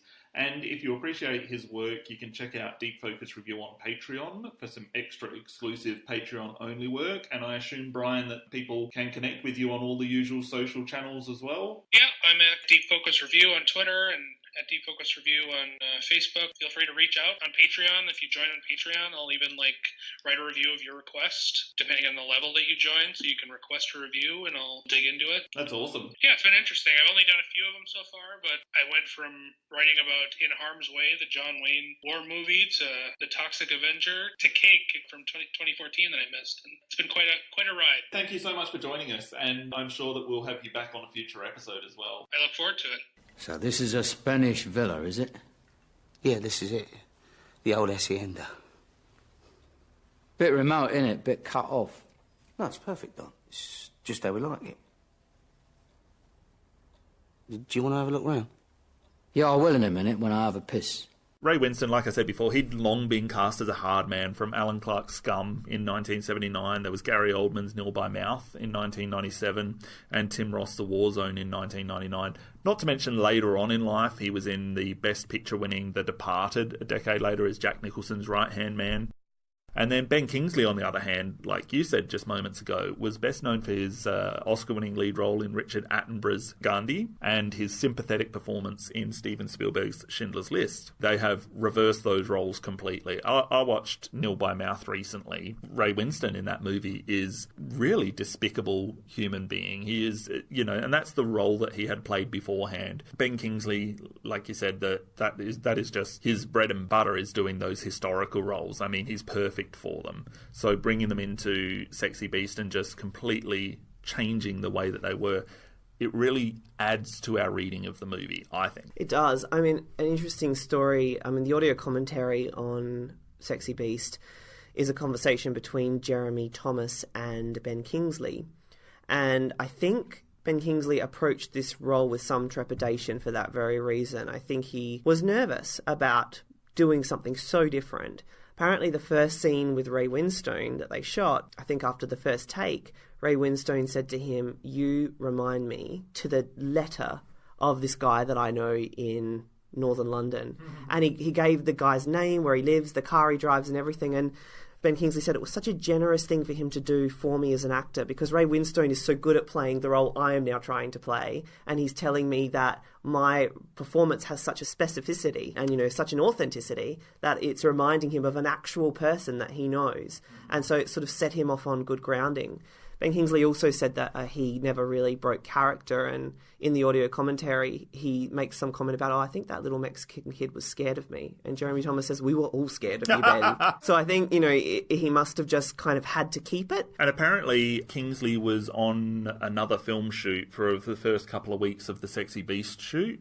I'm not sure what film it was, but he was not released from leaving that film shoot to go to Sexy Beast. So he rocked up 2 weeks after filming had already started. He said that if it had gone a day later, that the production would have been in serious trouble. They would have maybe had to recast, because he was just contractually obligated to whatever he was doing in the States. Mm. I'm not familiar with Ray Winstone's work, and I've never seen Nil by Mouth. I have seen him in The Departed and Noah, and that's really it. So for me, none of that informed my analysis of his performance. I think he's great in this film. I think he's just really touching and beautiful. He brings such a humanity, such a quiet reserve. It shocked me when I heard that Ray Winstone is known for being these big, brash personalities, because in this film he's so quiet and gentle and introspective. I think the boulder and the bunny rabbit, those kind of big splashes of feeling contrast really well with sort of this very restrained, meditative performance that he gives, you know, because he doesn't let a lot of that tumult in his performance. So to have these kind of visual metaphors that are kind of juxtaposed with it is really, really great. I just want to say about his type in this movie of the reformed gangster. That's such a popular narrative in the gangster film. You know, it's seen in movies like Carlito's Way and A History of Violence. But it goes as far back as George Raft in Invisible Stripes in 1939. Even in the first Godfather movie, Michael consciously rejects the family business but soon finds himself helplessly drawn back into it. I think these stories resonate because our lives are often predicated by circumstance. You know, there's inherent truth in these kinds of stories, and it's just fun to watch them play out on these grandiose scales, you know, of gangster and life or death. And I think that that's why it's such an enduring narrative. There's a line, and I think it's in Godfather Part 2, where he says, "This is the life we've chosen." It's either Godfather Part 2 or Part 3. I should know the difference. I think it's one of those things that, for these people, they're not movie actors, you know? They're not. These are roles that are being represented in movies. It's not as glamorous as you see it on screen. And as with anything in life, if you have fit into this for your entire life, it's hard to break free. You know, and that goes for someone who's, you know, out on the street collecting garbage. It goes for someone who works in retail. It goes for all kinds of professions. Yeah. So it is hard to break free from that kind of thing. And that's why it's so enduring. And that's why you can empathise with that. There's a moment in Sexy Beast, I mean, throughout all of his conversations with Don, everything that Gal is saying is mannered. It's very like, what am I going to say to this person to get the best possible reaction I can? Throws out the truth, throws out what he's really feeling. Everything he's saying is a guarded response to somebody who is frightening him, but there's one moment where he doesn't, and it's the moment where Don brings up Dee Dee, and he's kind of staring out. He forgets who he's talking to, and he just says, "I love her so much." Ray Winstone is so good at making us understand that that comment is him forgetting that he's talking to Don Logan and just speaking from his truth. And then he slips back into, oh, wait a minute, I'm with Don, I'm with a psycho, I need to navigate this situation. There's another genre of British film that I quickly want to talk about. Basically, in the late 1950s, there was this British New Wave movement that began in all forms of art. It was theatre, films, books, television, and it was called kitchen sink realism. And this movement was marked by an overwhelming realism in the depiction of lower-class, so-called angry young men. It showed the trivialities of working-class life, and it was often centred around youth living in cramped rental accommodation, spending their time drinking in pubs. And the plays and movies usually looked at subjects taboo to the previous generation, and that generation was one that gave us the so-called well-made plays, which followed the accepted 3-act narrative structure, involved plot devices that led to a climax. Kitchen sink dramas did not. They meandered about without rhyme nor reason to explore controversial topics like abortion, homelessness, unemployment, poverty and political unrest. Prime examples from this genre during its decade-long run include 1959's Look Back in Anger, 1961's A Taste of Honey, 1962's The Loneliness of the Long-Distance Runner, 1966 Alfie, and 1969's Kess. The last of those films was Ken Loach's second cinema release, and Loach himself would become one of the foremost proponents of the realist movement, and he continues making these films to this very day, including one that you and I saw recently, I, Daniel Blake, which is an often heartbreaking look at the welfare system in the UK. One of Loach's realist dramas, which was 1994's Lady Bird, Lady Bird, starred Ray Winstone in a supporting role. Winstone at this point in his career was most famous for Scum, a film about brutality behind bars in a British youth detention centre that was so decried by the government that it was banned. His role in Loach's film led to more in this genre for him, and that's what really allows us to read more in Sexy Beast. In 1997, he starred as the abusive husband in Gary Oldman's directorial debut Nil by Mouth, for which he won Best Actor at the British Independent Film Awards. 2 years later, he starred in Tim Roth's directorial debut The War Zone as the violent and sexually abusive father of a teenage girl. And it was these 3 roles, along with Scum and some other crime thrillers, that gave us this view of Winstone's characters as hard men, relying upon their fists and their physical dominance for control no matter the cost. And therefore, it's believable that he was a career criminal and a safecracker in Sexy Beast. But Sinto, Mellis and Glazer, they turn this depiction completely on its head. We don't, as I said before, we don't see any of Gal Dove's past. We know he's a hard man purely because they say he is, and because we know Ray Winstone. He's always a hard man. That's his type. We don't need to engage in backstory here. Instead, we use the knowledge of an actor's career to benefit us, and then Glazer uses that to reshape his character. And he does that by introducing us to Don Logan, who strips away all of the bravado and machismo of Gal Dove merely at the mention of his name. Dove is now a lovesick man of leisure who seeks only to please his wife and continue his idyllic life. He actively eschews the criminal career he once sought, and any possibility of violence is now a terrifying prospect. Are you going to do the job?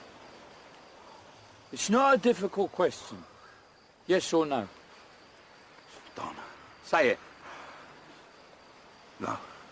Yes. Fuck off, wanker, you're doing it. Kingsley isn't just terrifying, he's funny. I call this like a funny maniac performance, and I spoke with you a little bit about this off mic. So, laughter is obviously the natural way we relieve tension, which is why filmmakers will often bookend a tense or stressful scene with a joke. We tend as people to try and find the humour in something terrifying so that it's manageable, so that it's less threatening. But the funny maniac performance is very tricky to get right, and I think it's a question of balance. Too scary and we're not going to laugh. Too funny and we're not going to feel the fear. Good examples, the one that you could probably most closely compare with Kingsley in this film is Joe Pesci in Goodfellas, but you've also got Kathy Bates in Misery, even to an extent Meryl Streep in Devil Wears Prada. These are very intimidating, frightening, maniacal people, but there is a levity and a comedy, maybe not a levity, but certainly a comedy to how they're interpreting the roles. And I think when we laugh at characters through a prism of tension, it makes the joke funnier.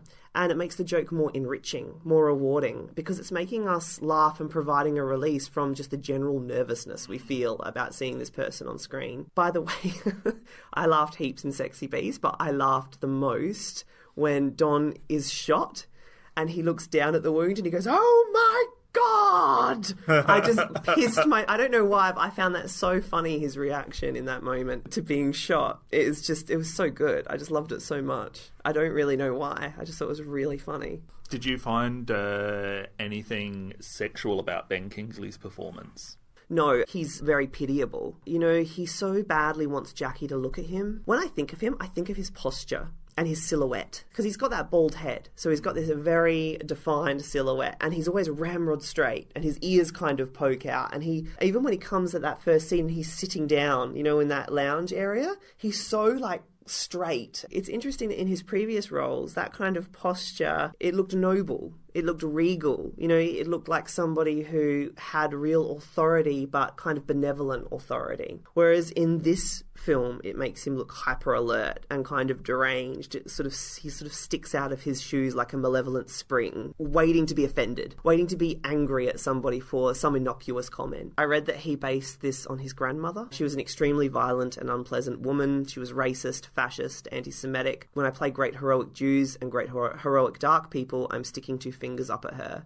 When I played Don Logan, I was channeling her. It's interesting that a performance that is such a wonderful example of toxic masculinity was based on a woman from his past. He is such a fucked up person, Don Logan, such a fucked up man. He can't even look a goat in the eye without feeling that his alpha male status is being threatened. When he sits on the couch, everything he says serves only one purpose, and that is to reassert himself as the dominant energy in the room. He's emotionally blocked, he's highly competitive. These are all characteristics of the hegemonic male. He regards the women in the film only as markers of status for the men they happen to be with. For Don, stealing Jackie away from Aitch is like when a kid steals another kid's trophy because he thinks he deserves it more than the other kid. Any man who behaves this way does so out of deeply rooted insecurity. The reason that we love Gal is because when his gun misfires, he and Aitch just laugh about it because it's like they don't need to prove anything. Yeah, we're all dopes. We'll have moments where we don't look like the idealized male or female. It's sad that Don tells Gail and Jackie at different points in the film that he loves them, but that he never ever hears it back. It bothers him that Jackie in particular isn't more receptive to him. She slept with him once 3 years ago, and he clings to that encounter like a lovesick puppy. He is such an outsider, and every conversation with everybody in the film identifies him as the outsider. He wants to be loved, but he expects to be hurt, so he's always on the offensive. And as a result, no one can develop an intimacy with him because you don't know if he's going to say something nice or crack your skull. You're just trying to survive him. There's no room to feel anything for him other than immense caution. That's the overwhelming feeling that I get from this movie, is that they're waiting him out. They're waiting out the storm. They're waiting for him to leave. Hopefully they can say enough to get rid of him, and they think they have at one point. It's great how he just slowly clears the room in that scene, and they all end up standing in 4 different corners of the kitchen not saying anything. Yeah. He's just left in the living room. I mean, it's actually he's really sad. I also read that he played it like somebody who'd been sexually abused, and that the culprit had never been brought to justice, and now he just abuses everybody around him. That you would have to read into that quite a lot to see that. But I mean, he is just a very sad figure. He's like a little boy that nobody wants to play with. Why did you ask me if I thought he was sexy? You're not going to tell me you're attracted to him, are you? No, not at all. I just wondered if you found anything sexual about his performance, because I think that there is so much sexuality in this movie. Well, no, I don't. I think that there is definitely a sexual frustration about him, for sure. But I don't know that I found his performance erotic or anything like that. I think he's the one who fails to use his sexual powers to his advantage because of all of the things that you've brought up there. That doesn't necessarily happen with the other characters. This is where I get to bring up Teddy Bass, who's played by Ian McShane, and I think most people would know him as the lead actor in Deadwood. He actually first played a gay character in the 1971 film Villain, where he was a lover of the bisexual lead played by Richard Burton. And he'd play a gay character again in Cinto and Mellis' follow-up script, which also starred Ray Winston, which was 2009's 44-inch Chest. He's very understated throughout the movie. He's not in it a hell of a lot. He's really only in it for the last half hour, glimpsed before that. But there's definitely a sexual edge to the control he exerts over others in the film. His group of men are willing to do anything for him. Ultimately, Don Logan is willing to die to allow Bass to get into the bank vault, and Gal is willing to put his idyllic life at risk and drown in London as well, even though he's not really willing. He actually does do that. He meets the bank manager, Harry, at an exclusive orgy and engages in sexual intercourse with him. And you get the feeling that this is purely to gain access to the vault. Not that Teddy is using some sort of feigned homosexuality for that purpose, but rather that Teddy is so willing to use his sexuality, that is to say, the way he expresses himself as a sexual being, for profit, trading sex for inside information. The fact that the heist then takes place mostly in a bathhouse with a cast of only men is icing on the cake. Of course, bathhouses throughout the world are often used as gay beats, and I think there's clearly some homosexual undertones there. But one of the things that I admire about McShane's portrayal of Bass in Sexy Beast is that his sexuality doesn't define him. I admire that he uses his sexuality for a criminal purpose in as much as you can admire anything a criminal does. This buff world of bravado and violence that he's chosen to inhabit, it doesn't diminish him in any way. He doesn't shrink from his sexuality. There's a reason that he's at the top of the heap, and it has nothing to do with his homosexuality. It's a non-issue, and the inclusion of it in this film is yet another subversion of the British gangster genre. I didn't think he was gay. I thought he was just like a hedonist who's been obscenely wealthy for so long that now nothing short of like perversion of his pleasures is going to give him any kind of thrill. So I thought it was kind of ironic in a Winona Ryder shoplifting kind of way. If you read any interviews with McShane, he will readily admit that the character of Teddy was gay in this movie. Ah, interesting. I didn't think there was enough exploration to make a call one way or another. Yeah. I just got the feeling that it was just somebody who had seen it all, smoked it all, done it all, and just now needed something perverse. And to a heterosexual male, homosexual sex would, I guess, be perverse. So needed something like that to really give him a charge and a kick. He does a good job of not caring for anybody. He says, if I gave even one fuck about Don Logan. And the other thing he does to show that he gives no fucks is he kills Harry. Ray Winston is an actor who is so very rarely sexed up, and for good reason. As the AV Club wrote of the opening sequence in this movie, Sexy Beast languishes over Winston's gal as his lotion-slathered frame bakes in the Spanish sun like a suckling over a spit. Oh, good lord. I think it's a perfect comparison, and yet there's something sexy about Winston in this shot because of the setting. He has retired to this peaceful, sunny life on the Spanish coast where he married the love of his life and passes his time sipping cocktails by the pool. That is sexy. That's a sexy vision. It's a sexy lifestyle. It's a sexy lifestyle. He's not sexy. He's sexualized in that early shot. I thought it was a joke.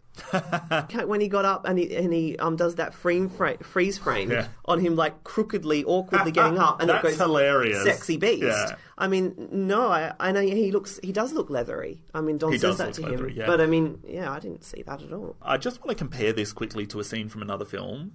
and it's Martin Scorsese's Casino. I'm saying Winston is definitely sexier than Joe Pesci, okay? I think the person Ray Winston is better looking than Joe Pesci. Yes. Yeah, okay. But neither of them are winning any awards in this department. And that opening scene of Sexy Beast, let's just compare that to a sequence in Casino where Pesci gets a blowjob from Sharon Stone's character, who's married to Pesci's childhood best friend played by Robert De Niro.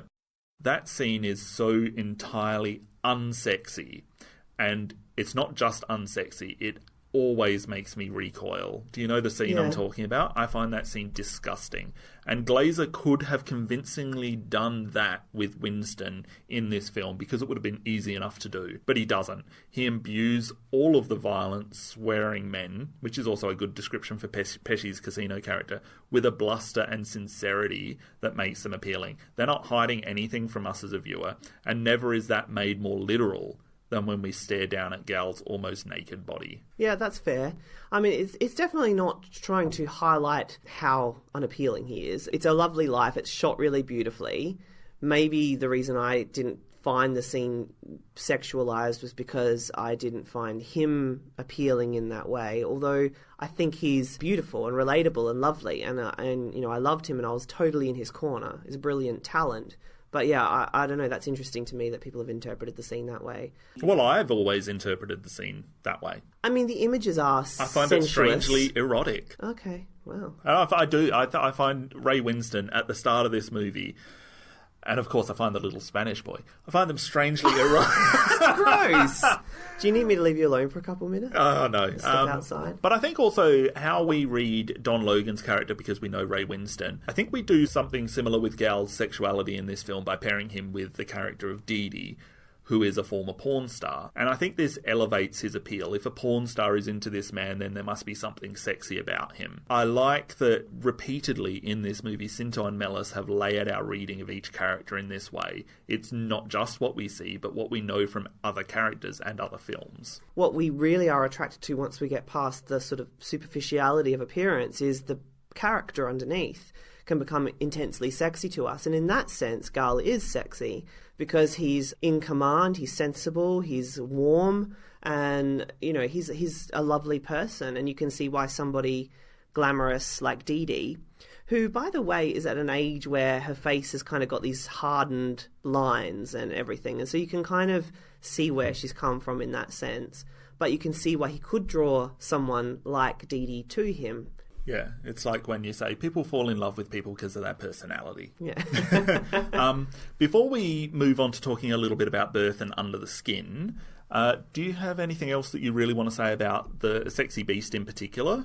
No, I've led my notes of all of their goodness. Okay, so before we stop talking about Sexy Beast, and I mean, we'll cover release and reception, but before we do that, I just want to make mention of Cavan Kendall, who played Gal and Dee Dee's best friend in this film, Aitch. And when you watch it, you may notice that after the cast listing in the end credits, there's a line that dedicates the film to Cavan. And that's because he suffered his unfortunate demise at the hands of cancer on the 29th of October 1999, which was about 8 months after the film wrapped shooting and almost a year before it debuted in cinemas.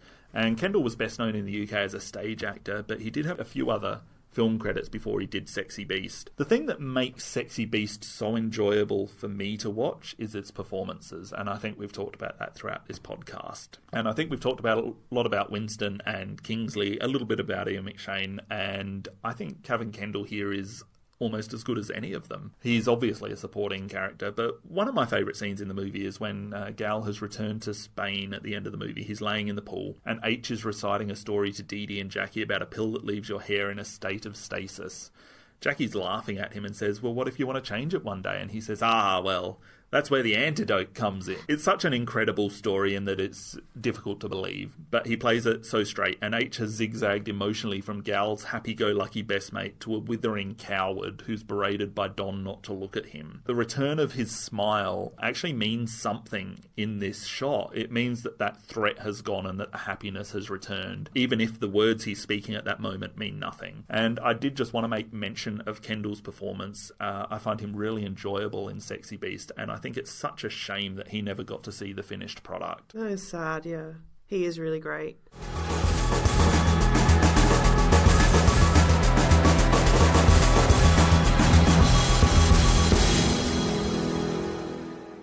Now, Luke, I know you prefer Birth to Sexy Beast. Yeah, very much so. Birth and Under the Skin are natural progressions of this film. Both concern themselves far more centrally with the human experience in a way that is more in keeping with Glazer's sensibilities. I think with Sexy Beast, he was able to assert his style within the framework of a gangster film, which is commercially viable. It's almost like a bit of insurance for a first-time filmmaker. But with his subsequent two films, I feel like he really comes into his own. And for me, Birth is his best film, easily. I agree with you. It is like a little bit of insurance for a first-time filmmaker, isn't it? And especially cashing in on a genre that's so big at the time. I mean, Guy Ritchie's Lock, Stock came out in 1998, so a couple of years prior to when Sexy Beast would eventually come out. So it's natural that even though he was looking at Gangster #1 before that, it's natural that he would be drawn to a genre that was kind of hot for his first movie. You can't imagine Birth getting financed without Sexy Beast. I think it would have been hard with Sexy Beast. Yeah. But certainly without it, I don't think you could start with Birth. I didn't watch either of these films again prior to us recording this episode, so my memory may be a little hazy. You were originally the one that showed me Birth, by the way. I remember the controversy surrounding that movie when it was released, which astounded me after I first saw the film. It's such an honest and emotional depiction of loss and love, and it stuns me that people saw anything untoward in this film. Let alone enough to make accusations of improper conduct on behalf of the filmmakers or Nicole Kidman, and specifically I'm talking about the bath scene. Yeah, it's a shame. I mean, when the film came out, that was all anyone was really interested in. That was all you heard. You watch the scene and it goes by and you're not even... Was that the scene that everyone... You know, it's like that, you know? The scene isn't sexual. No. The scene actually is Nicole Kidman's character realising the conundrum that she is in. She now believes that this young boy is her reincarnated husband to come back. But what is she going to do? Because she's sitting naked in a bathtub with 11, 12-year-old prepubescent boy. So how is she going to deal with this? It's not like she's sitting there looking at him lustily thinking, oh, turns out I'm a pedophile. It's very odd. And I mean, the film is just... stunning. You know, it's a look at grief through this beautiful lens of mystification with this idea of the reincarnated boy. Starts out on this stunning shot, bird's eye shot of her husband, and he's walking through this sort of snow-dappled park, and this beautiful music that comes in with these really rich strings, and then we see him collapse and have a heart attack. It's just a stunning opening to a film. And then it's got this amazing 2-minute sequence where immediately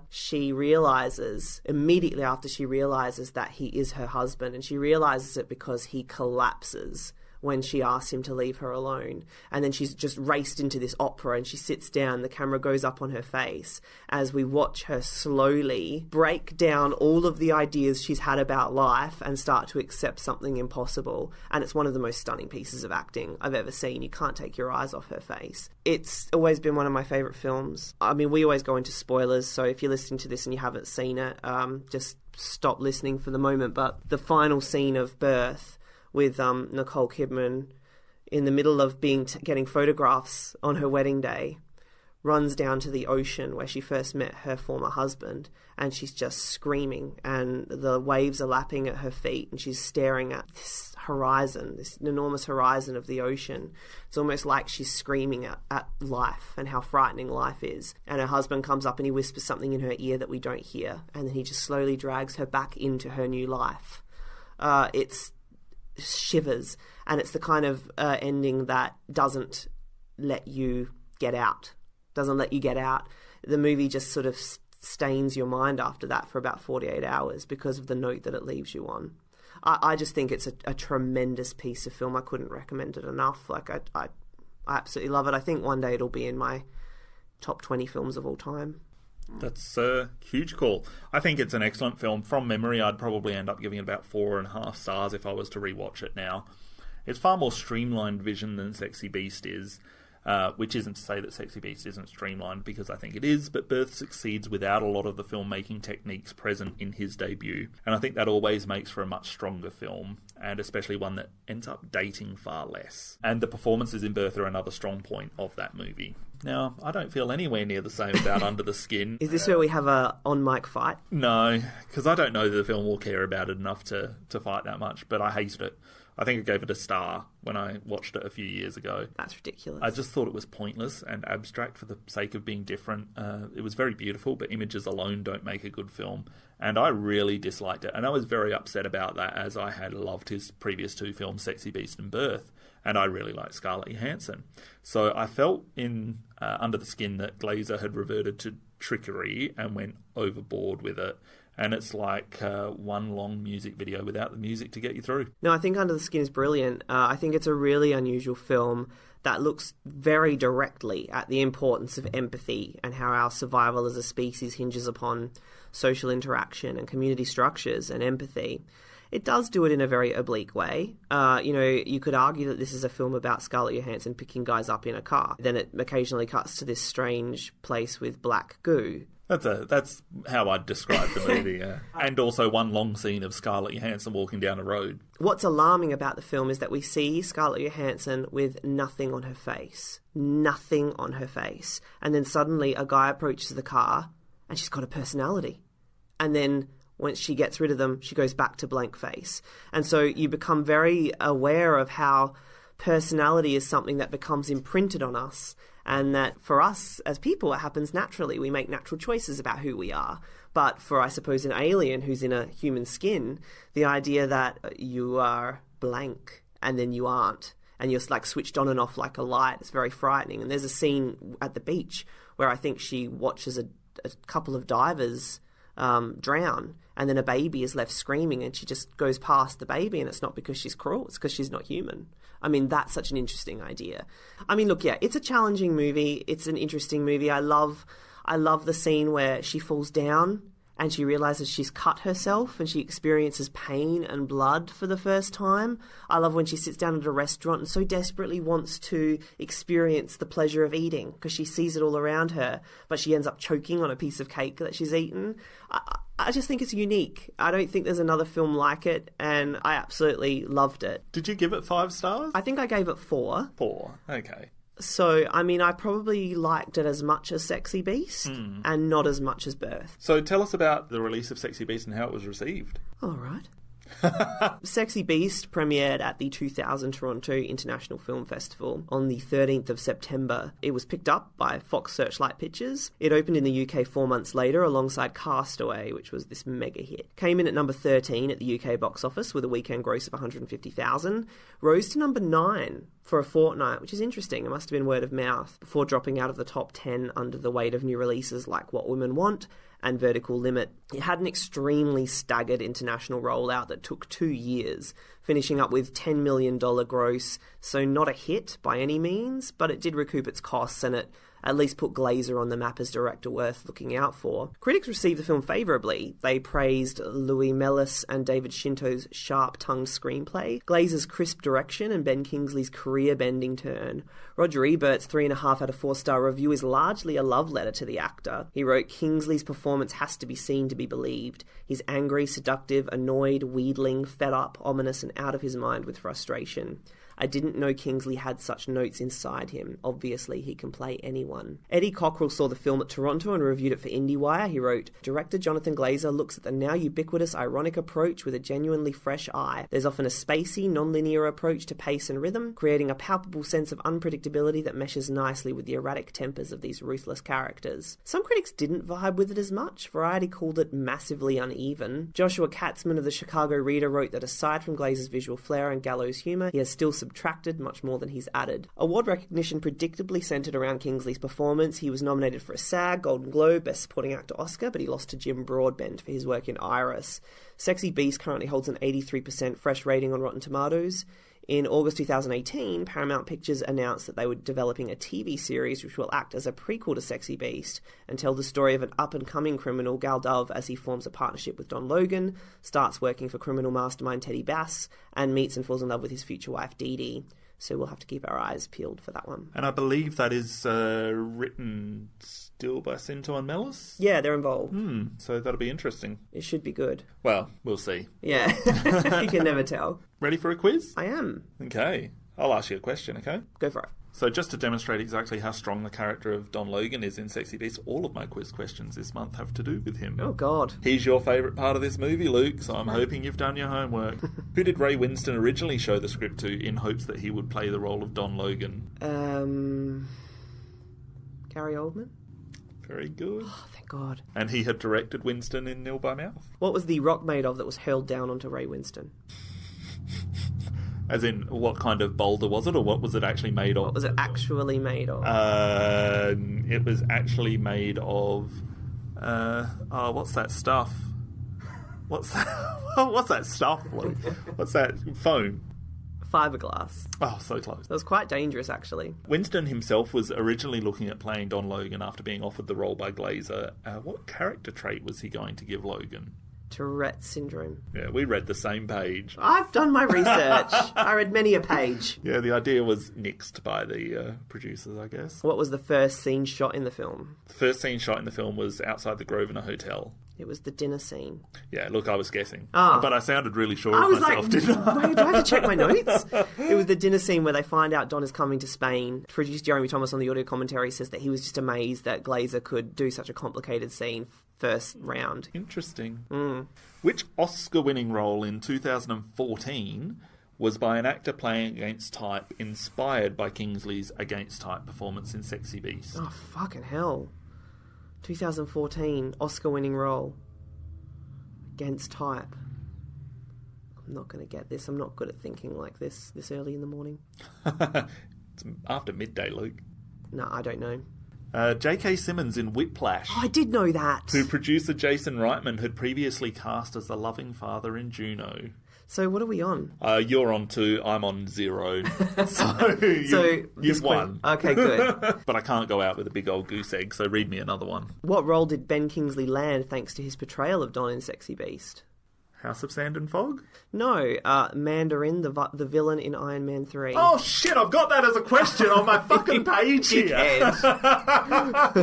Oh my God. Oh, that's funny. That was ridiculous. So, Luke, how many stars do you give Sexy Beast? Look, I'm going 4 out of 5. I think it's a really great film. There's a couple of little things I'd change. To me, it feels like a Jonathan Glazer who's not quite yet formed. So in the light of films like Birth and Under the Skin, I couldn't really give it more than 4. I give it 4.5, and I think I have always just loved this movie. I love the simplicity of this movie. That's what keeps drawing me back to it. If you've never seen it, it's such a quick and easy 90 minutes to get through, and the dialogue makes it all worthwhile. Luke, it is stinking hot in here, and I am sweating like a cunt. So why don't you tell us what we're going to be doing next?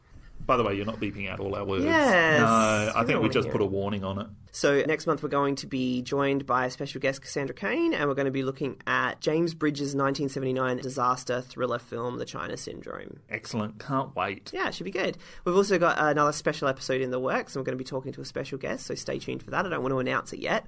We'll wait until we've recorded it and got it in the can, and then we'll release it, and we hope you enjoy it. Please rate, review, subscribe on iTunes. That helps us a lot. That's really it from me. No worries. We'll see you next month. Thanks for joining us. See you later.